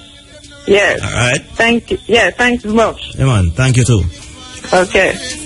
Hello, good morning. Hello, good morning. Yes. Good morning to you. I like to send Father's Day greetings to my baby father, Kamash, a.k.a. Snaga. Yeah. My two brothers, Greg and Ian. And my uncles, Sly, Herman, and my father, Stanley Bent. I like to say Happy Father's Day to them all, and I'm from St. Elizabeth. We're in St. Exton, Junction. Okay, Junction side. All right. Okay. Thank you. Father's Day special on Africa Forum. Hello, good morning. Yes, concrete, that's right. Happy Grandfather's Day and Happy Father's Day. Yes. And all of the stars, the man, them in Irish FM who are the father. Yes, sir. Yeah, and special greetings to my brother Ian Kildare and Colin Kildare. Yes. Those are my brother. I don't get any child yet, but I don't feel any way because my father was after them. But I know you play, play a father role in enough children life. No, and then boy, I mock me on the bus stand and say, boy, I Tarzan and I can't, but I say my grandfather, same way and grand. Enough you to guide, man. Yeah, man. So, take care, right? Yeah, man. Thank you very much, sir. All right, thank you. I am a family man. Hello, good morning. Good morning, sir. Yes, man. Yeah, man, this is Mark Marshall here from Linfield, St. Catherine, Orangefield District. Yes, Mr. Marshall. Yeah, I want to say Happy Father's Day to my father, Tristan Marshall, known as Worries. And I just want to tell him that I love him, and please stay as sweet as you are, because I know that you're sweet like a pound of sugar to a teaspoon. And we're a family, and a family that's pray together, stay together. Yeah, man, and I want to do nice, all Orangefield father. Every father in the Orangefield district right now. Orangefield, St. Catherine? Yep. Orangefield district. I like a district out of Linfield. Oh, yeah, man. Yeah. Okay. Yeah, man. Orangefield. And bless up and big up. And Father's Day to you as well. Yeah, man. Give thanks, man. Thank you very much, sir. All right, sir. All right. Hello, good morning. Hello, good morning. Yes. Good morning to you too. Happy Father's Day to you, Roger. I thank you very much. And Happy Father's Day to Ron Machette, DJ Wayne, and all the rest of the fathers of RFM. Yes. I can't say Happy Father's Day to my father because he just passed on Tuesday gone. Oh, blessing spirit and soul, man. Yes. So, Happy Father's Day to all the rest of the fathers, and Happy Father's Day to Orange Sterling. Yeah, from Charlestown, St. Mary. Charlestown, St. Mary. All right. Yeah. Thank you. Okay. Yeah, man, all the best. Yeah, thank you. I am a family man, working for my children. I am a family man, working all the running's way. I am a family. All right, I see this one coming up finally, or not finally because we have a couple minutes to go. But this one is for all the persons who have lost their fathers, maybe recently or in a long time ago, and you still miss them and you still feel a way about your father, your father that has departed this life. This one is for you. Gone too soon. I still miss my father badly, so me make a song for you. Know them take your life and it's a father me shorter. You should have seen your granddad. Alright, that's it for the Africa Forum today. It was a Father's Day special right here on IRFM. We're still miss my father. Here from 6 o'clock this morning, and we took you through the last 4 hours. And of course, want to say special thanks to Ken Cole, our producer this morning, and of course O'Brien Henry, our technical operator. Special thanks, and I'll tell you, special thanks to Big A and Mr. DJ Wayne for all those beautiful Father's Day selections you heard this morning here on the Running African. And of course Mr. Whistle and Mr. Big A of course coming up shortly. And want to say special thanks as well to Kabu Mahat, yes, or executive producer of the Africa Forum, the Running African. Well, that's it for me. I want to say it was a pleasure being here, keeping your company this morning, Roger Haspel, and we'll be back to do it someday again, sometime in the future. And as we talk, it's a Big A step in, and you know when Big A is on, another star is born. So all the best, and of course that's it for the Africa Forum today. Stay tuned and keep it locked to IRFM, 24-hour programming, Jamaica's straight original reggae station. So we make a song for you. I ask him some question. Gone too soon.